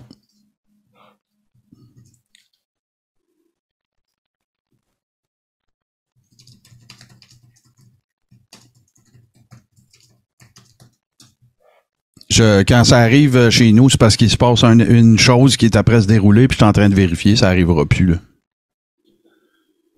Tu veux-tu refaire ton bout de... On va-tu écouter une toune? Ouais, on va refaire ça. Fait qu'on va écouter de la musique. Tu m'as suggéré une toune de Big Rec puis une toune de ZZ Top. I Got to Get Paid. Avec un beau vidéo avec des petites madames. Je suis pas très vidéo. Je suis pas très vidéo, moi, honnêtement. Là, mais ZZ Top, écoute, on a ça en commun. Hein? On vapote puis on aime ZZ Top. Ben là, pas aimer ZZ Top, là, ça prend des gens très spéciaux, maintenant, là, tu sais, parce que c'est vraiment cool, là. Fait qu'on écoute ZZ Top, I Got to Get Paid. Et on revient. Quelle bonne toune. Donc, où en étions-nous? Quelle bonne toune. Écoute, moi, j'aimerais ça t'entendre sur... en fait, il y a une chose que j'ai pas finie, puis ça, c'est un défaut que j'ai. Je pars sur des affaires, puis après ça, j'oublie ou je me perds dans... non, mais c'est sûr qu'on... Dans mon énervement. Ben oui, on diverge. Non, mais c'est parce que tantôt, je te disais, moi, il y a quelque chose qui m'a gossé, tu sais, tantôt, quand on parlait du fait que est-ce qu'on se remet en question, tout ça. Puis je te parlais d'un article de Radio-Canada qui disait que oui, en effet, c'était les gens non vaccinés qui avaient le plus de cas, puis de décès, etc., etc. Ben, j'ai regardé, c'était depuis quand, c'était quoi les statistiques, sur quelles statistiques ils se basaient. Et puis, ça, c'est sorti genre en juillet 2021 et il se basait sur des statistiques qui datait de décembre 2020, alors que personne n'était vacciné. Donc, on s'entend que si tu prends les statistiques de décembre 2020 jusqu'à juin 2021, alors que les gens ont commencé à se faire vacciner pour la plupart là, dans les autres tranches d'âge, je te dirais peut-être fin avril, peut-être, ou peut-être un petit peu avant. En tout cas, ça faussait le portrait. Et ça, je trouve ça malhonnête parce que en tant que journaliste, de faire ça, moi je trouve ça pas correct. Et il y a eu plein de choses comme ça dans les grands médias. Je trouve qu'il y a vraiment, c'est biaisé. Et tu vas me dire de notre côté, c'est biaisé aussi. Moi, je me suis fait accuser par Tristan Péloquin de promouvoir toujours les scientifiques qui sont à contre-courant. J'accepte cette accusation-là. Et en fait, si dans les grands médias il faisait un travail impartial de montrer vraiment les deux côtés de la science, disons ça comme ça, de montrer, le courant dominant, que dit le courant dominant, mais que disent les autres. Je travaillerais avec Tristan Péloquin s'ils faisaient ça dans les grands médias, mais c'est pas ça qu'ils font. Eux, ils propagent le discours dominant et puis jamais, très rarement, en tout cas dans les 2 dernières années, qu'ils l'ont remis en question. Et ça m'amène à une question que je veux te poser. Quand tu parlais des gens du mouvement, tu parlais de Steve l'artiste. Moi, j'aimerais savoir ce que tu penses de Réinfo COVID. réinfo COVID de ce que j'en ai vu, parce que, tu sais, j'ai pas vu énormément de choses, là. Évidemment, j'ai vu Beaulieu, Dionne. Ben, tu me manques quelque chose. J'ai vu leur conférence de presse. Puis, tu sais, à discuter avec toi comme ça, tu sais, je comprends mieux un peu, je pense, maintenant, c'est quoi ton combat, entre guillemets, là. Puis moi, le mien, c'est pas ça. Moi, mon combat, il est plus simple que ça. Mon combat, là, c'est que pendant une certaine période de temps, il y a peu importe la proportion, là. Tu sais, tu vas me sortir des stats, tu vas prendre l'INSPQ, tu vas prendre avant, après, tout. Moi, je joue pas ce game-là. Je suis pas un analyste de stats, moi. Moi, là, pendant 2 ans et demi, là, j'ai pas pu voir ma mère parce que ma mère a été immunosupprimée. OK? Puis parce que je vis dans une collectivité, puis que il y a eu consensus scientifique, que tu sois d'accord avec ou pas, j'ai eu à faire des sacrifices. Toi aussi, il a fallu que tu t'y plies, là, parce que sinon il y avait des conséquences. Fait que je suis pas en train de dire que mon sacrifice a été plus grand que celui de tout le monde. Pas ça que je dis. On a tous vécu des sacrifices. Et que moi, j'ai de la façon dont je suis wired, je vais toujours faire passer la collectivité avant moi. Je suis fait de même. Je vais adhérer. Traitez-moi de mouton, traitez-moi de tout ce que vous voulez. OK?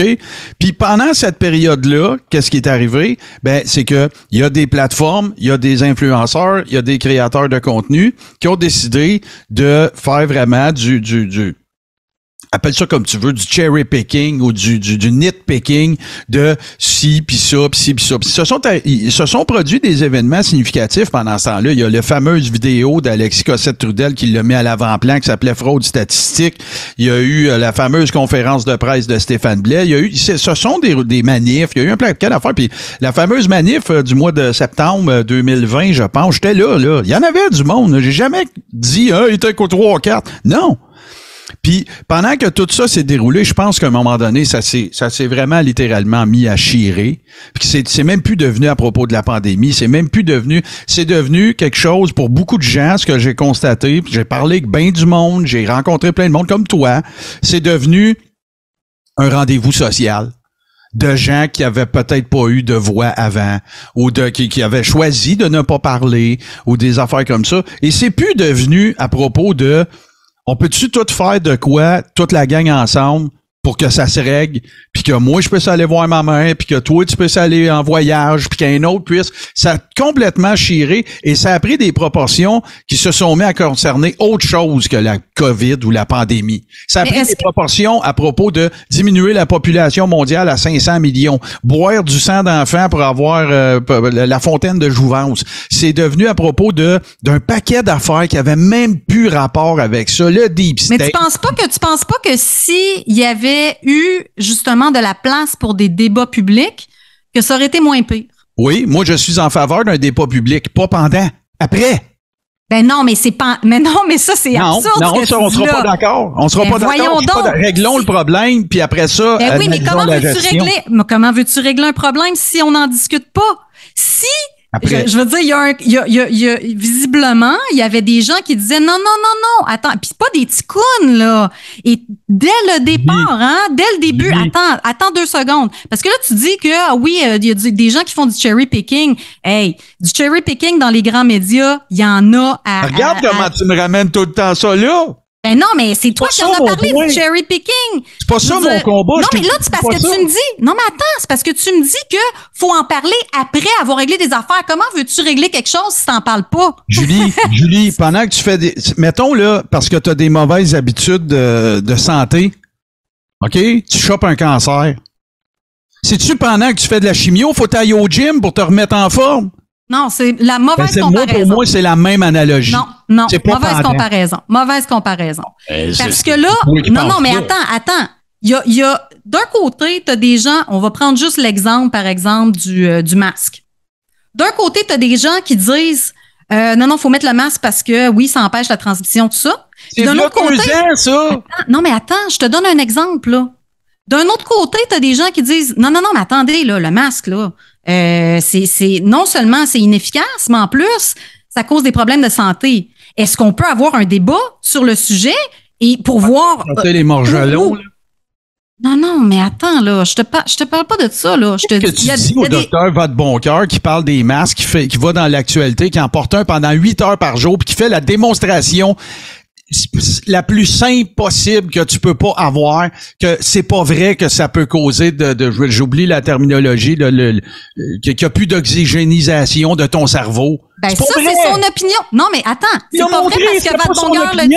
Ça, là, ce que tu fais là, c'est vraiment ce que tu fais, c'est un argument d'autorité. Moi, ce que je veux, c'est d'avoir le docteur Vadeboncoeur, OK? Le docteur Vadeboncoeur qui dit ça et un autre docteur qui va dire non, je suis pas d'accord avec vous, docteur, pour telle et telle raison. Voici pourquoi je suis pas d'accord avec vous. Voici la science. Avant de créer la machine qui permet de le mesurer, le taux d'oxygène dans le sang, là, puis le niveau d'oxygène. Il existe déjà, la machine. Laisse-moi finir ma phrase. Avant de faire ça, le peer review, puis tout le kit pour déterminer que c'est ça la machine qui te permet de le mesurer. Tu penses que ça a jamais... Tu penses qu'il n'y a pas un scientifique sur la Terre, toi, que son objectif, c'est pas de démontrer l'inverse de quelque chose? Tu penses qu'il n'y a pas personne que ça lui tente d'en venir à bout de ça scientifiquement, là, pas avec des rapports scientifiques qui commencent par Vive le Québec libre, style, là. Non, mais attends, là, tu étales ton ignorance en me disant ça. Parce que des rapports... Non, mais attends, mais tu vas comprendre ce que je te dis. Fast talk-moi pas, Julie, là. Fast talk-moi pas, je t'ai averti, là. Non, mais tu m'avertis, c'est parce que toi, tu me lances des choses comme ça, puis après ça, moi, je peux pas répliquer. Vas-y, je t'écoute. Il y a un rapport de l'INSPQ qui est sorti en 2016, OK? Rapport de l'INSPQ écrit, entre autres, par Gaston Desserre, qu'on a vu très souvent dans les médias. Gaston Desserre dit là-dedans que, et je sais pas, est-ce que tu voudrais que je te le lise ou tu veux pas? Non. Parce que là, tu vas me dire que je te fasse tort. Cristallise-moi ça. Tu veux pas que je te le lise? Ben écoute, c'est ton show. Gaston Desserre, OK, a été, en fait, il a écrit ce rapport-là, où il dit dans le rapport, en fait, c'est un rapport sur la politique de vaccination ou masque dans le cadre de l'influenza, OK? Tu vas me dire, c'est pas la COVID, ça n'a pas rapport. Je veux juste te dire quelles étaient les conclusions. Ces conclusions, c'était que d'imposer des politiques de vaccination au masque, c'est-à-dire que les travailleurs de la santé, soit ils se font vacciner, soit ils portent le masque. Selon lui, c'était, il y avait rien, il y avait pas suffisamment de preuves pour démontrer que le masque était efficace et que la vaccination était efficace. Fait que je fais juste te dire ça. Et il a été appelé comme témoin expert pour les infirmières de l'Ontario en 2018 qui se battaient contre cette politique-là et elles ont gagné. Elles ont gagné et le juge a dit cette politique-là, les experts dont Gaston Desserre ont très bien expliqué avec des preuves que c'était, je veux dire, scientifiquement, il n'y avait pas de preuves que c'était efficace. Et c'est ça, il a dit que l'autre côté, c'était complètement absurde, là, leur... c'est quoi ton point? C'est qu'on n'aurait pas dû mettre de masque? Non, mais mon point, c'est que si on n'a pas de débat, on peut pas avoir un débat après une crise. Si on veut régler la crise, il faut avoir le débat avant la crise. OK. Fait que je vais te rejoindre à Drummondville. Pas avant la crise, le débat pendant, au début. OK, mais je vais te rejoindre à Drummondville. Fait que c'est quoi qu'on fait? On arrête de le porter pendant le débat ou on le porte pareil? Écoute, ça, bonne question. Je peux pas répondre à cette question-là. Moi, tout ce que je te dis, c'est que on n'a pas eu les débats qu'on aurait dû avoir. La science, n'importe quel scientifique va dire, voyons donc, la science évolue avec des débats. Si tu peux jamais remettre en question le discours dominant, Chris, la Terre en 2022, elle serait encore plate. Puis, je veux dire, on ferait encore des lobotomies. Puis, tu sais, je veux dire, si on n'avait jamais eu de débat, si on n'avait jamais pu remettre en question le discours dominant et le soi-disant consensus scientifique, on serait encore au Moyen-Âge, là. On s'entend là-dessus. Julie, j'ai pas de problème avec ça. J'en ai pas de problème, moi. Non, j'ai pas de problème avec le fait de débattre, là. C'est pas ça mon point. Tu dis qu'il faut débattre après la crise. Une fois que c'est réglé, là, tu vas me laisser finir une phrase. Là, tu vas me laisser finir une phrase. Oui, excuse-moi. Bon. Fait que moi, j'en ai pas de problème avec le fait qu'il y ait un débat. J'en ai pas. J'en ai aucun. Je l'ai dit à maintes reprises que je trouvais que c'était trop géré en vase clos, cette affaire-là. Ne serait-ce que pour l'éthique de la chose. Mais là, tu te contredis. Je peux-tu finir, câlisse? Vas-y. Je l'ai dit à maintes reprises. Sauf que, à la fin de la journée, si on commence à, ça c'est mon opinion à moi, si on commence à raisonner de cette façon-là à propos de tout, on fera plus, on calissera plus rien. Parce que ça, là, ce que tu es obligé d'admettre, c'est que si effectivement tel débat avait été tenu pendant Puis que le monde aurait pu être obligé de mettre un masque pour aller s'acheter 5 minutes au dépanneur un paquet de gomme. Mais là, après ça, ça va être ça à propos de quoi? Envoyer tes enfants à l'école? Non, il va falloir un débat, c'est-tu mieux que je les éduque moi-même ou que je les envoie dans le système scolaire? Il va y avoir des débats à propos de tout et il y a des choses qu'il faut qu'on admette qui sortaient de l'ordinaire dans cette situation-là. C'est pas comme décider qu'on va débattre de tel... Moi, je considère pas qu'au Québec, il y a zéro débat. Je considère pas qu'il n'y a pas de table de concertation à propos de rien. Chris, des fois, je trouve qu'il y en a trop. Mais écoute, c'est à la santé publique de trancher. Moi, ce que je pense, c'est que il aurait dû avoir des débats dès le début. Et là, c'est à la santé publique de trancher après. Même si, par exemple, advenant qu'il y a eu des débats et puis qu'ils aient démontré disons que le côté anti-masque est plus d'arguments que l'autre côté. Disons ça comme ça. Et que la santé publique tranche, non, il faut mettre le masque quand même par principe de précaution, on le sait pas. Bon, OK, fine. Mais au moins, on aura eu un débat. OK, fait que là... Et là, c'est parce qu'il est question de la santé et c'est très important parce que là, on parle de l'intégrité corporelle. On parle de l'intégrité corporelle, OK? Et moi, pour ce qui est des injections, honnêtement, je trouve ça absolument épouvantable, ce qui s'est passé. C'est épouvantable. Là, Julie, avec ce qu'on sait... Faut que tu me laisses dire de quoi. Faut que tu me laisses dire de quoi, OK? Vas-y. Moi, j'ai un grand mentor qui m'a dit, tu sais, quand tu es en train de converser avec quelqu'un puis tout le kit, à un moment donné, faut que tu payes suppose, OK? Parce que faut que tu reviennes à l'essentiel. Puis pour moi, l'essentiel, une des affaires aujourd'hui que je considérais essentielle, c'est la suivante. Là, je parle pas du mouvement, je parle à Julie Lévesque, là. Mm-hmm. C'est quoi que tu veux? Qu'est-ce que tu veux? Moi, je veux qu'il y ait des débats, je veux la liberté d'expression. Non, c'est pas des débats, ça. Clairement, non, j'ai pas le droit de vouloir ça. Oui, tu veux. Non, la réponse à ça, ça peut pas être que tu veux des débats. Pourquoi tu veux des débats? Qu'est-ce que tu veux? Le endgame, c'est quoi?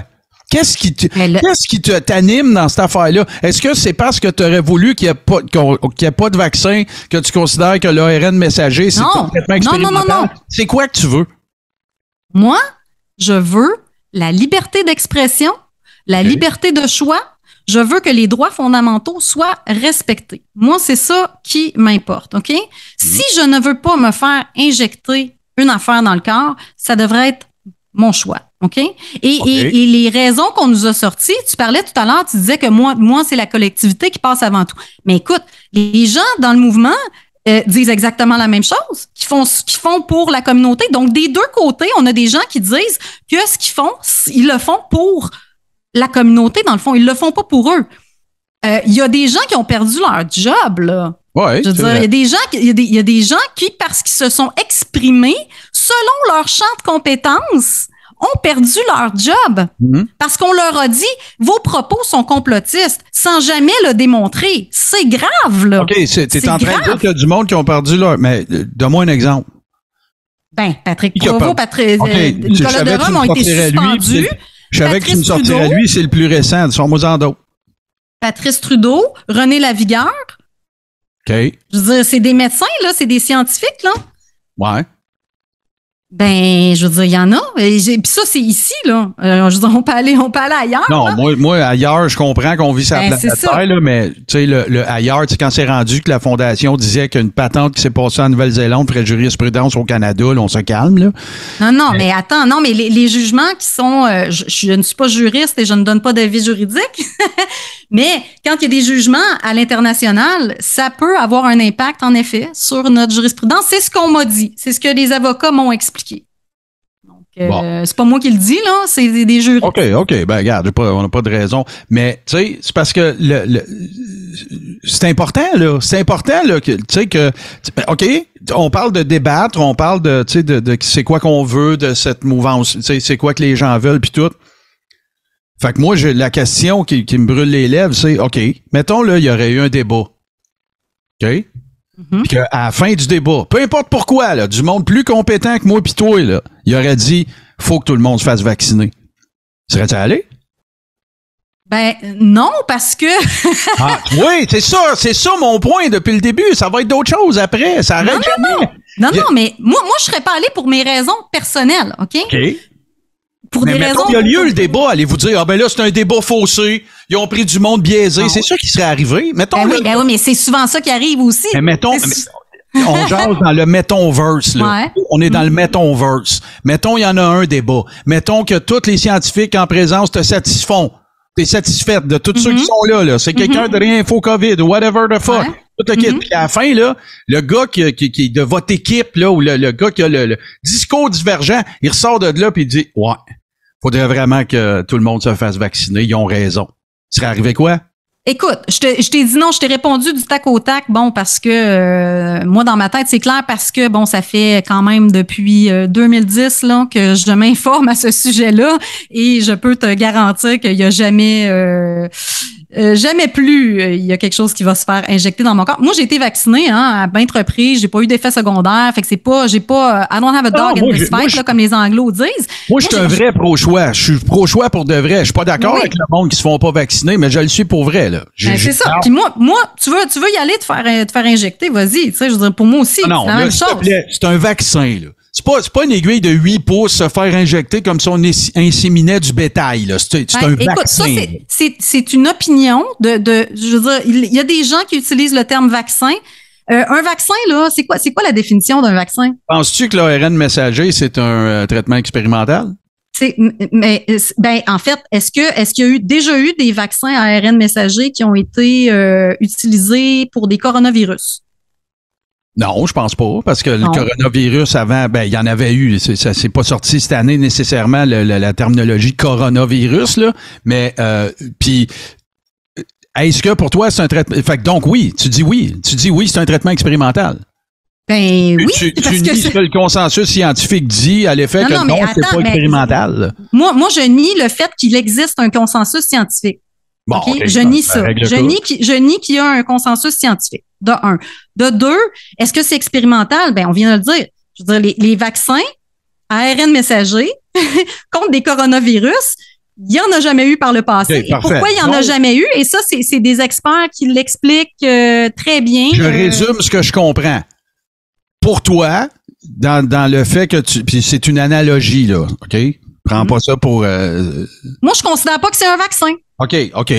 Est-ce à dire que si on considère que, parce que tu affirmes que toi, tu crois pas, tu dis que tu crois pas au consensus scientifique. Est-ce à dire...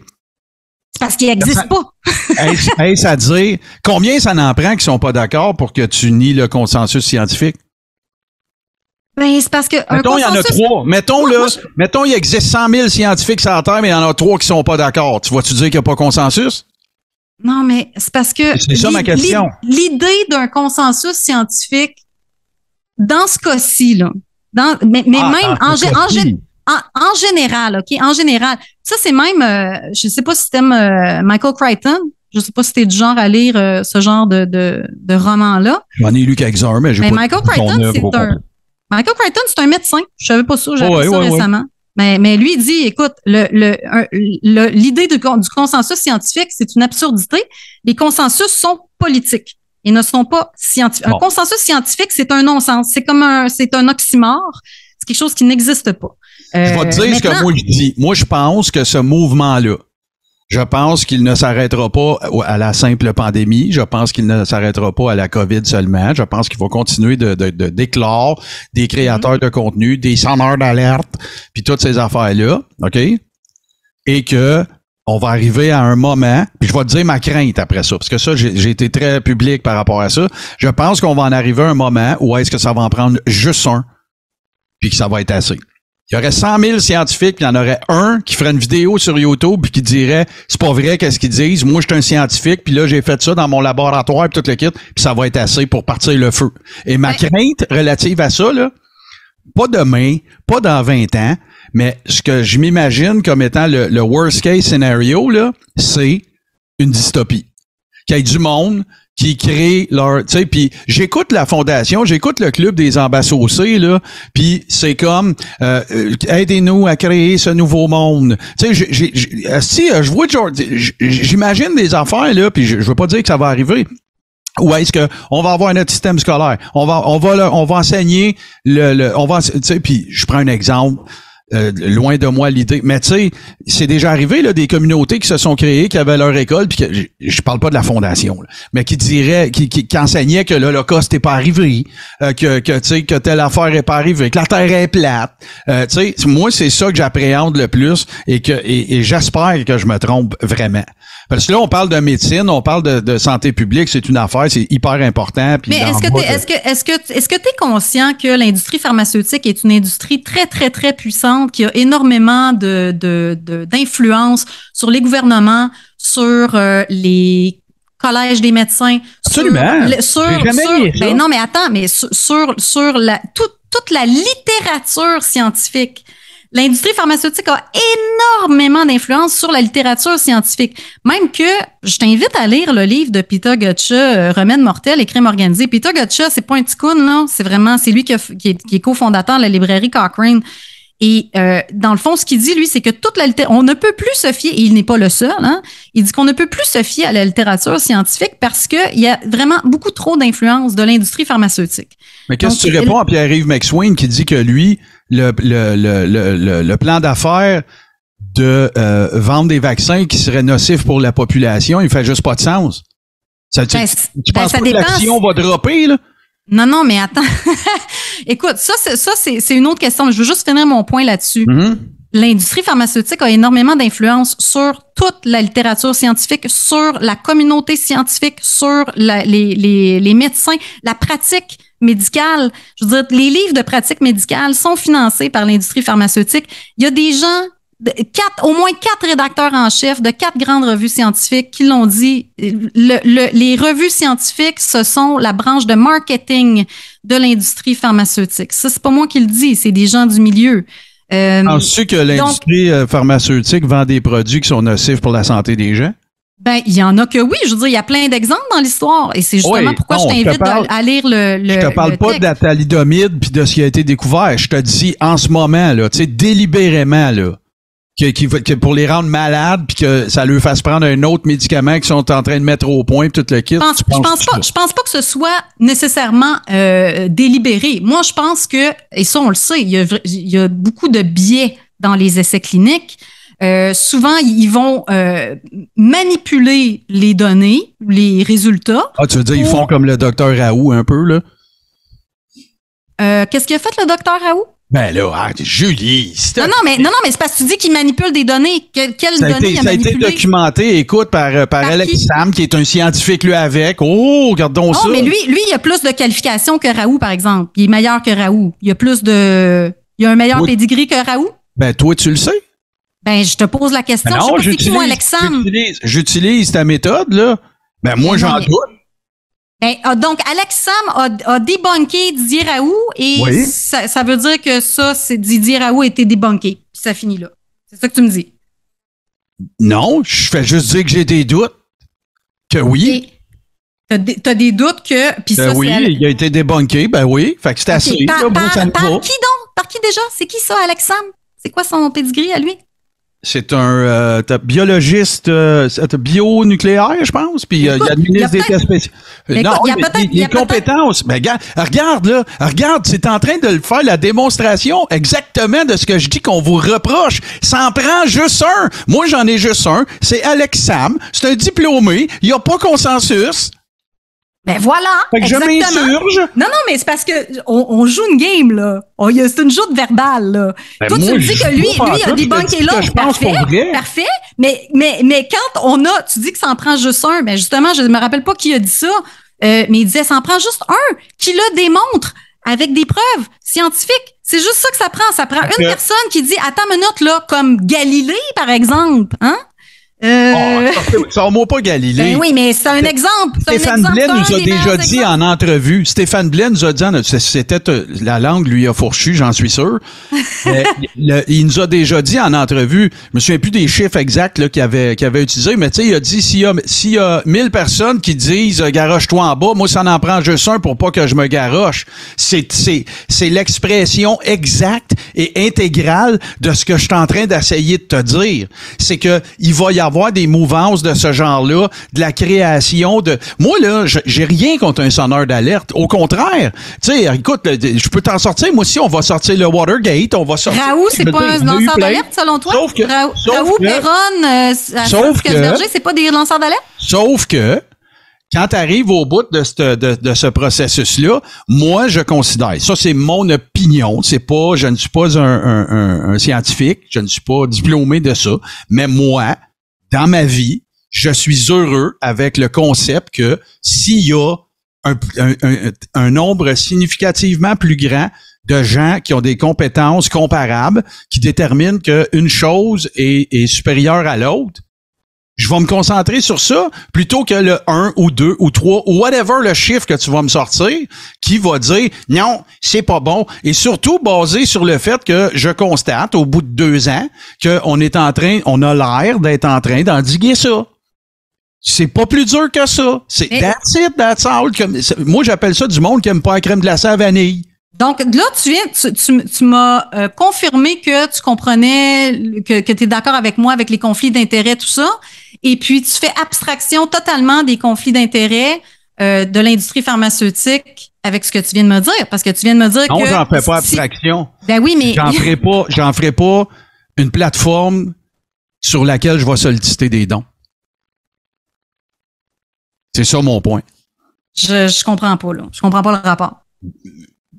C'est un ballon de plage. Mais je comprends pas. Non, mais c'est quoi le rapport des dons? Je comprends pas le rapport des parce que, écoute bien, là, Alexis Cossette-Trudel, là, il faisait des jeux. Je te parle de certains, je parle pas de tout le monde, je parle pas de toi nécessairement. Je connais pas assez ton œuvre. Mais est-ce que les gens peuvent se faire... Il y a monde qui sont basés sur ce concept-là.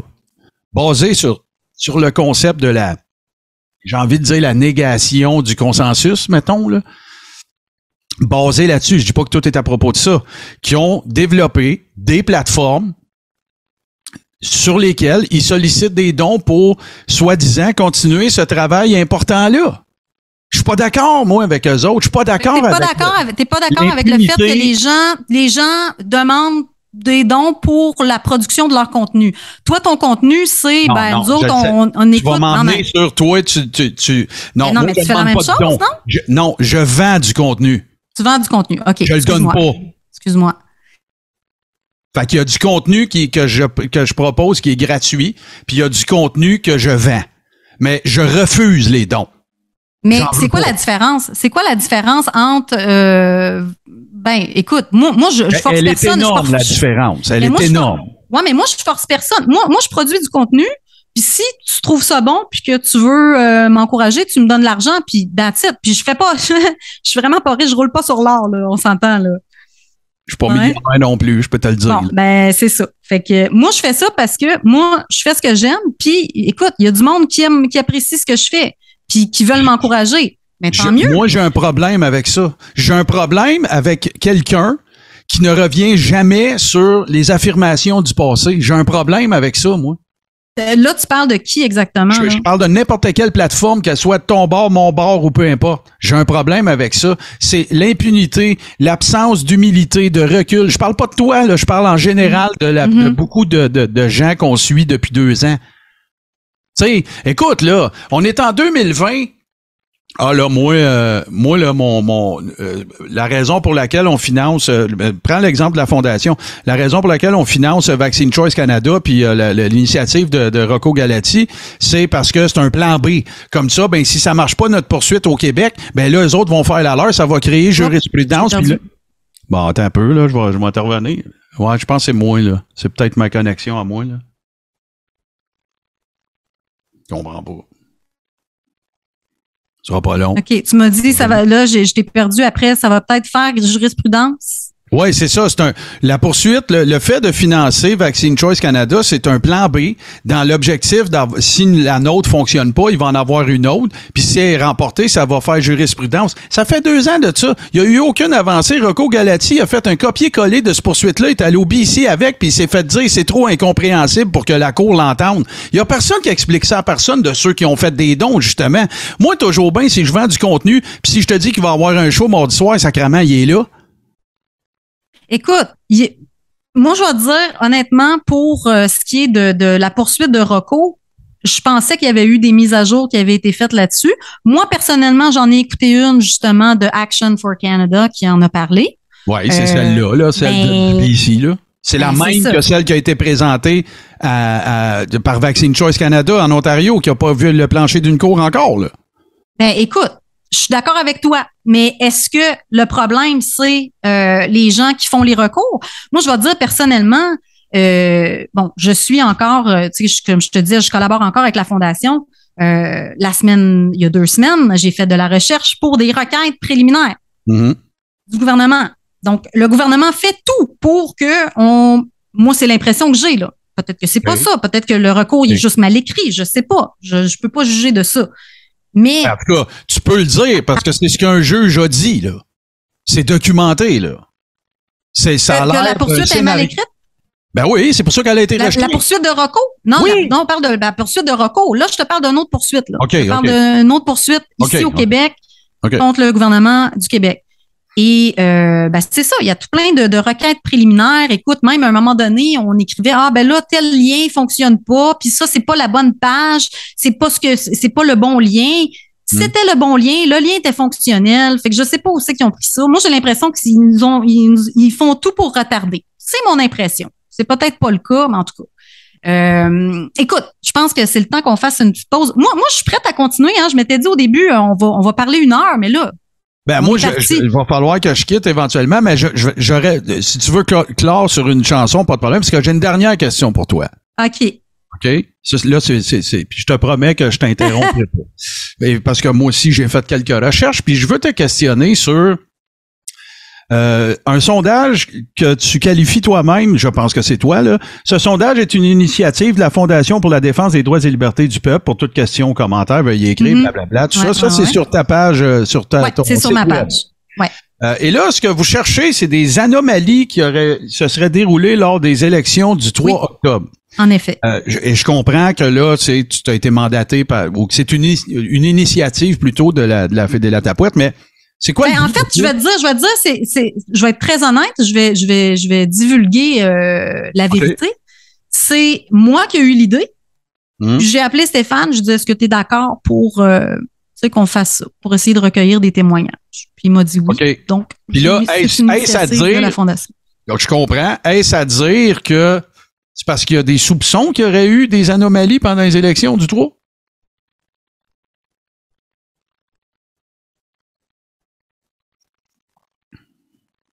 Ben, écoute, il y a plein de gens qui ont été, pour une raison qu'on ignore, qui étaient pas sur la liste électorale. Ouais. Moi, je connais quelqu'un que ça y est arrivé. Mon conjoint était sur la liste, moi, je l'étais pas. Toutes sortes d'anomalies. Bon, oui, mais tout le monde connaît quelqu'un qui connaît quelqu'un, mais ça veut pas dire que c'est généralisé, hein. Moi, j'ai eu l'impression qu'il y avait eu beaucoup de gens qui n'étaient pas sur la liste et qui ont eu des frustrations, genre qui se sont fait dire qu'ils avaient déjà voté ou qui n'étaient pas sur la liste. Donc, je me suis dit, coudonc, posons la question puis on va voir s'il y a quelque chose là. Moi, je ne dis pas qu'il y a eu de la fraude. Je dis tout simplement, il semble y avoir beaucoup de témoignages par rapport à ça. Faisons un sondage pour voir s'il y a quelque chose là. On va dire, bien honnêtement, j'ai pas reçu beaucoup de réponses jusqu'à date. J'en ai peut-être, je vais te dire ça, là, 68. J'ai 68 réponses. Okay. Mais, je te dirais qu'il y a des irrégularités qui ont été rapportées par des personnes qui travaillaient, qui étaient membres du personnel électoral. Et c'est des situations qui se répètent d'un bureau de vote à l'autre. Des situations similaires. Est-ce que ce genre de situation-là se produit à chaque élection? Je le sais pas. Moi, j'ai juste plein de questions. Je n'ai pas de réponse, mais je me pose des questions. Surtout parce que il y a eu des changements à la loi électorale. T'étais-tu au courant que ça avait été modifié en 2021? Ouais, je me rappelle d'avoir lu un truc là-dessus, mais si tu me demandais de t'en faire la liste des changements, je pourrais pas. Ben, sûrement pas parce que c'est très long. Moi, j'ai passé mon vendredi soir là-dessus, puis je te dirais que quand est-ce que ça a été modifié, sais-tu? Ben, tu viens pas de dire en 2021? Ah, maudit. Je voulais te pogner. Je l'ai pas eu. 2021 et en 2022 aussi. Donc, il y a eu 2 modifications à la loi électorale. Et je suis en train d'écrire un article là-dessus. Je ne dis pas qu'il y a eu de la fraude. Je pose juste la question, premièrement, est-ce que ces irrégularités-là sont normales? Est-ce que les gens qui ont travaillé auparavant dans des bureaux de vote, qui ont travaillé pour Élections Québec, est-ce qu'ils peuvent, je vais m'informer, là, est-ce que ces gens-là trouvent que c'est pas normal? D'habitude, il n'y a pas autant d'irrégularités que ça, je sais pas. J'en ai aucune idée. Mais il y a plein de gens qui disent, écoute, c'est la première fois que ça m'arrive, je suis pas capable de voter. On me dit qu'on a voté à ma place. Moi, je fais juste m'informer sur c'est quoi les irrégularités. Est-ce qu'elles sont assez nombreuses pour qu'on se doute de quelque chose? Moi, je ne suis qu'une fille qui se pose des questions. Et surtout que la loi électorale a été modifiée. Bon, c'est ça. Surtout que la loi électorale a été modifiée. Et moi, en regardant les modifications, je me suis dit, coudonc, on dirait que ça pourrait ouvrir la porte à de la fraude. Il semblerait, à mon humble avis, peut-être pas, là. Moi, j'ai jamais travaillé pour le directeur général des élections. J'ai aucune idée comment ça fonctionne. Je fais juste me poser des questions. Est-ce que c'est possible que ces changements-là facilitent la fraude? C'est juste des questions. Moi, je ne fais aucun constat. Le seul constat que je fais, c'est qu'il y a beaucoup de gens qui se sont plaints. Est-ce que c'est parce que ces élections-ci étaient... Ça veut rien dire, là. C'est pas parce qu'il y a beaucoup de gens qui se plaignent qu'il y a eu plus d'anomalies que d'habitude. Tu comprends? Fait que moi, je fais aucun constat. Mais tu sais, c'est-tu 1000 personnes qui se sont plaintes ou 22? Là, moi, si j'ai juste 68 témoignages, on s'entend que ça vaut pas grand-chose, là. Mais ça valait la peine de faire un sondage pareil. Ça valait la peine de faire un sondage pour voir, premièrement, combien de gens y répondent. Puis deuxièmement, pour voir s'il y a des témoignages qui sont similaires. Et ça, c'est ce que j'ai remarqué. Il y a beaucoup de gens qui se plaignent des mêmes choses, des mêmes irrégularités. C'est-tu juste un glitch dans le système? Je sais pas. Mais il y a eu un article qui a été publié cette semaine sur Libre Média, ou la semaine dernière. C'est un scrutateur qui disait que, écoute, c'est un électeur sur 75 qui aurait été rayé de la liste électorale. Dans un comté en particulier, ça, ou en général? Lui, il dit que, il faudrait que je regarde, là, attends un petit peu. Je vais aller revérifier, là, le lien. J'ai tout ça ici. Non, c'est pas ça. Écoute, c'est ici. Attends une minute. Une erreur informatique a-t-elle privé des gens de leur droit de vote? Ça, Libre Média, c'est une très belle plateforme. Hein? Je connais très bien. Un scrutateur d'une circonscription de l'Estrie a confié à Libre Média qu'une erreur informatique pourrait être à l'origine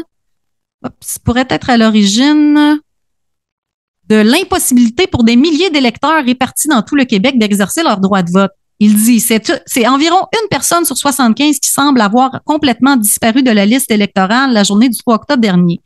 Et il y a d'autres scrutateurs de d'autres comtés qui ont dit que, en effet, ils avaient passé leur journée à appeler, à vérifier avec la personne responsable de la liste électorale et qu'il y avait plein de gens qui avaient été qui n'apparaissaient pas sur la liste. Maintenant, est-ce que ces gens-là ont vérifié s'ils étaient sur la liste? Je veux dire, il y a toutes sortes de questions, là. Ça veut pas dire qu'il y a eu de la fraude, là.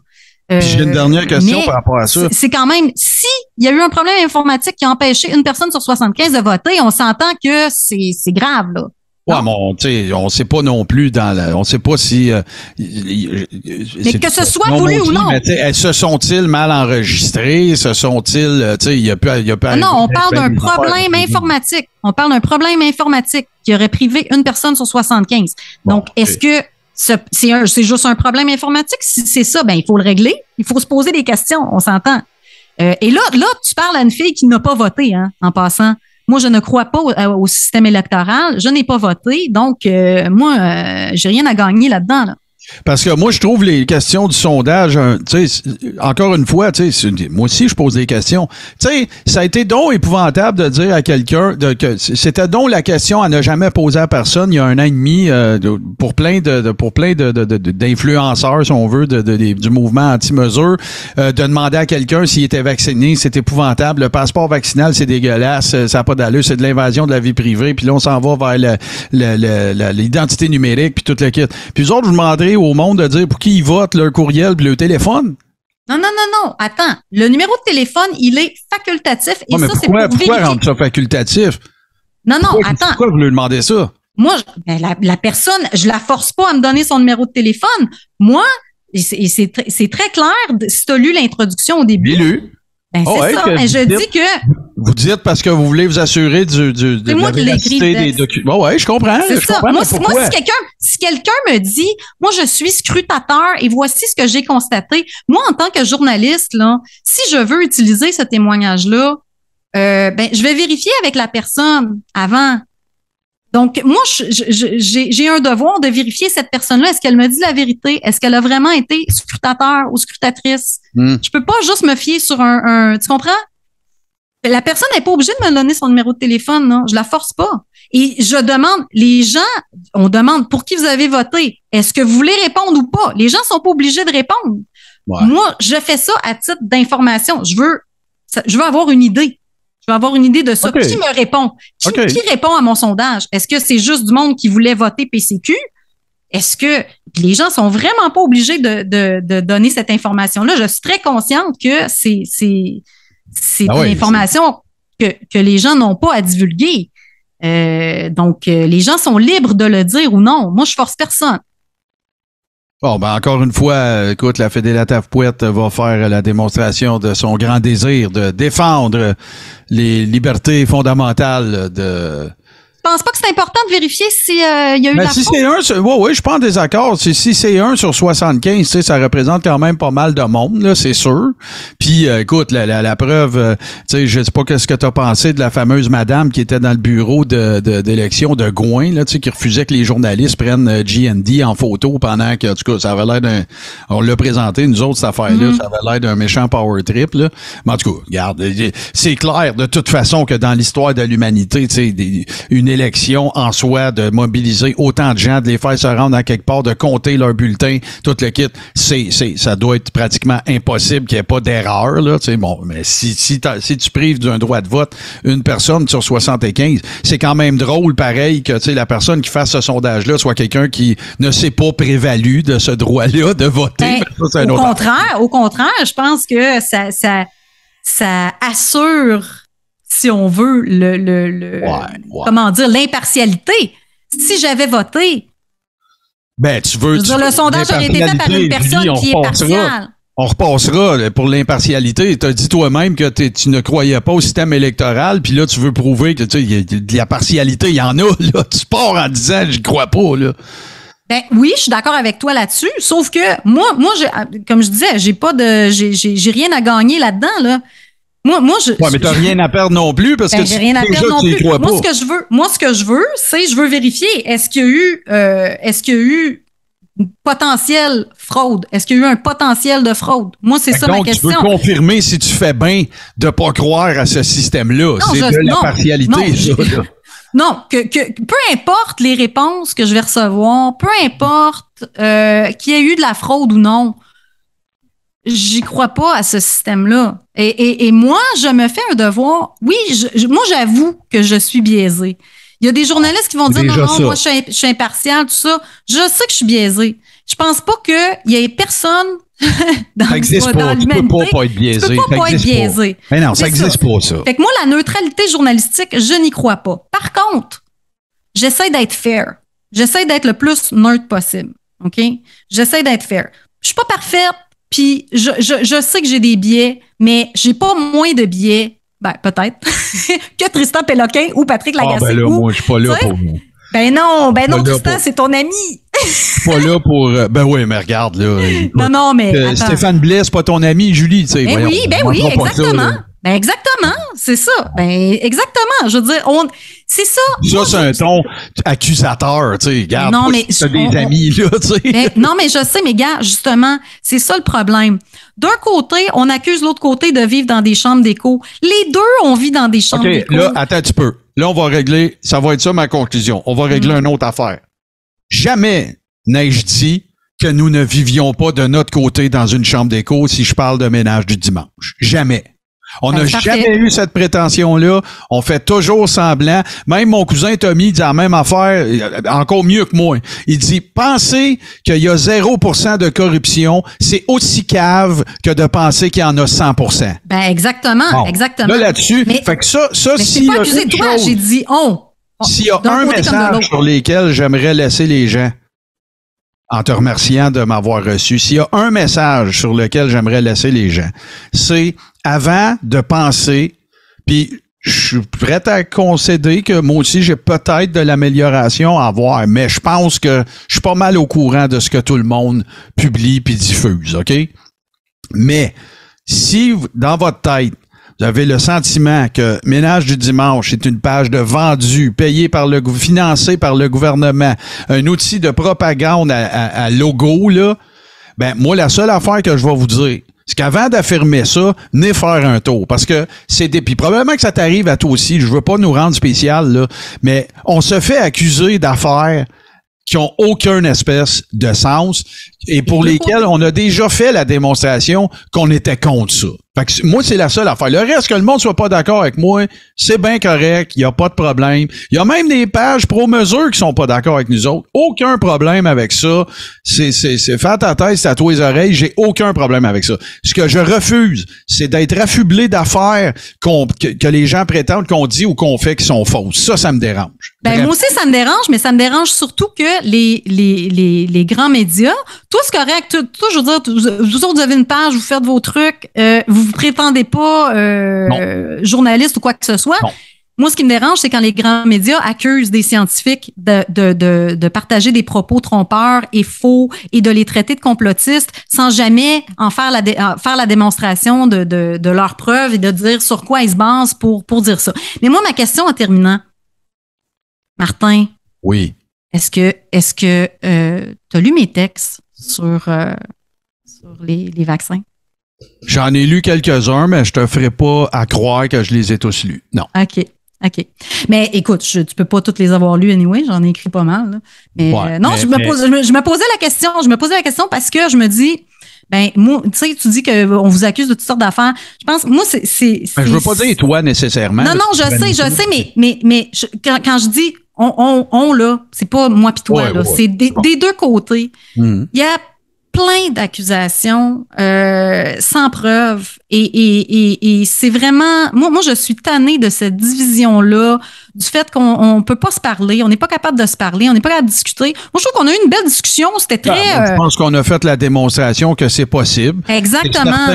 C'est certain que c'est pas mon objectif dans la vie non plus, je ne me drape pas ou je ne me prétends pas l'instigateur de la réconciliation, c'est pas ça pantoute. Je pense que faut prendre un peu de notre temps de temps à autre justement pour tendre la branche d'olivier, peut-être comprendre des affaires. Moi, ce que je comprends, la conclusion de notre entretien, c'est que évidemment qu'on a des divergences irréconciliables, que ça arrivera jamais. La finalité de ça, c'est que je fais partie de la couche ou de la frange de la population qui adhère au consensus scientifique. Je suis conscient qu'il existe des gens qui viennent de cette communauté-là, qui ne sont pas d'accord avec d'autres scientifiques, puis c'est correct. Pour moi, ça ne remet pas en cause la légitimité du dit consensus. Maintenant, je respecte le fait que toi t'adhères pas ou que tu crois pas à ça. Je respecte le fait que pour toi ce soit que tu te sentes investi de faire la démonstration qu'il existe d'autres opinions. J'ai aucun problème avec ça. Moi, ce qui me dérange, c'est les pseudo spécialistes, gourous, qui ont des plateformes, qui sollicitent des dons à dire toutes sortes d'affaires, tout croche, qui revient à peu près au même discours que toi, qui dit, tu sais, qu'il n'y a pas de preuves, puis ces affaires-là, de un. Puis de deux, ce qui me dérange de ce mouvement-là, outre toutes les démonstrations d'inaptitude auxquelles j'ai assisté pendant 2 ans, c'est que malgré tout ça, malgré la démonstration que toi et moi venons de faire, que c'est possible de se parler, puis de pas être d'accord, ben, il y a des affaires sur lesquelles moi, je serais pas capable de collaborer avec du monde en vertu de certains propos qu'ils ont tenus. Puis dans cette communauté-là, il semble y avoir personne qui a un problème avec ça. Et ça me dérange. Écoute, moi, je te dirais que Jésus a accueilli des voleurs dans sa gang, donc... je crois pas à Jésus why non not? Plus. Je crois pas à Jésus non plus, fait que c'est... écoute, pourtant, ton désir de vouloir faire passer la communauté avant tes propres les intérêts de la communauté avant tes propres intérêts, c'est très judéo-chrétien, ça, non? C'est surtout parce que j'ai eu des parents extraordinaires. Ben écoute, on Mais ça n'a rien à voir avec mes allégeances religieuses. Mais moi, je suis pas religieuse du tout, hein. Je suis pas religieuse du tout. Non plus. Mais, ben écoute, j'ai été élevée dans le catéchisme et puis c'est des valeurs qui m'ont été inculquées. Et ben moi, je pense que moi, je refuserai jamais de parler à quelqu'un qui veut discuter avec moi, peu importe ce que la personne pense. Je m'en fous. Moi, je suis très ouverte à la discussion. Et ben écoute, je suis un peu jalouse parce que tu as reçu Tristan Péloquin à ton émission. Et puis, moi, je trouve que, étonnamment, Tristan est revenu très souvent dans cette conversation-là. Ben écoute, oui, c'est parce que j'aimerais ça l'inviter. Je sais qu'il viendra pas. Je sais qu'il viendra pas. Non, mais Tristan, je le connais depuis plusieurs années. D'ailleurs, si tu as lu son livre, tu as vu que je ne mens pas. Il le dit, qu'on se connaît, ça fait très longtemps. J'ai eu des longues discussions avec Tristan Péloquin. Et puis, ben, j'aimerais ça faire le même exercice avec Tristan et avec tous les autres là, avec qui je suis pas d'accord. Donc, je te souhaite bonne chance dans cette démarche. Écoute, si tu pouvais... non, je ne suis pas l'agent de Tristan Péloquin. Je suis convaincu que tu vas faire une meilleure job que moi.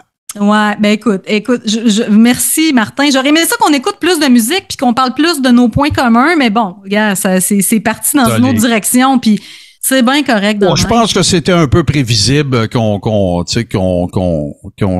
joue du coude un petit peu, mais regarde, ben moi, oui. J'ai bien aimé ça, c'est bien, tu sais, moi aussi là, j'ai pas de problème, tu sais, moi j'ai dit ça souvent, moi j'ai pas de problème avec le monde qui sont pas d'accord avec moi. Ça, avec quoi j'ai un problème, c'est quand ils continuent de m'expliquer pourquoi ils sont pas d'accord alors que je leur ai dit que c'était correct de pas être d'accord. Ça m'énerve. Ben écoute, sur ça, je vais te souhaiter une belle semaine. À toi aussi. Puis, ben écoute, n'importe quand, hein, si tu veux m'inviter à ton show, dans ton crachoir, pour me cracher dessus. Non, c'est pas comme ça que ça se passerait. Puis je suis pas tout seul là-dedans, mais écoute, faut pas dire Fontaine, hein? Il y en a qui disent ça. Alors, écoute, on sait jamais, mais merci de m'avoir invité. Puis, écoute, ça me fait plaisir. Fait au bout de cette longue discussion, on n'est toujours pas d'accord, puis c'est toujours bien correct de pas être d'accord. Voilà. Et merci beaucoup, Martin. Merci à toi.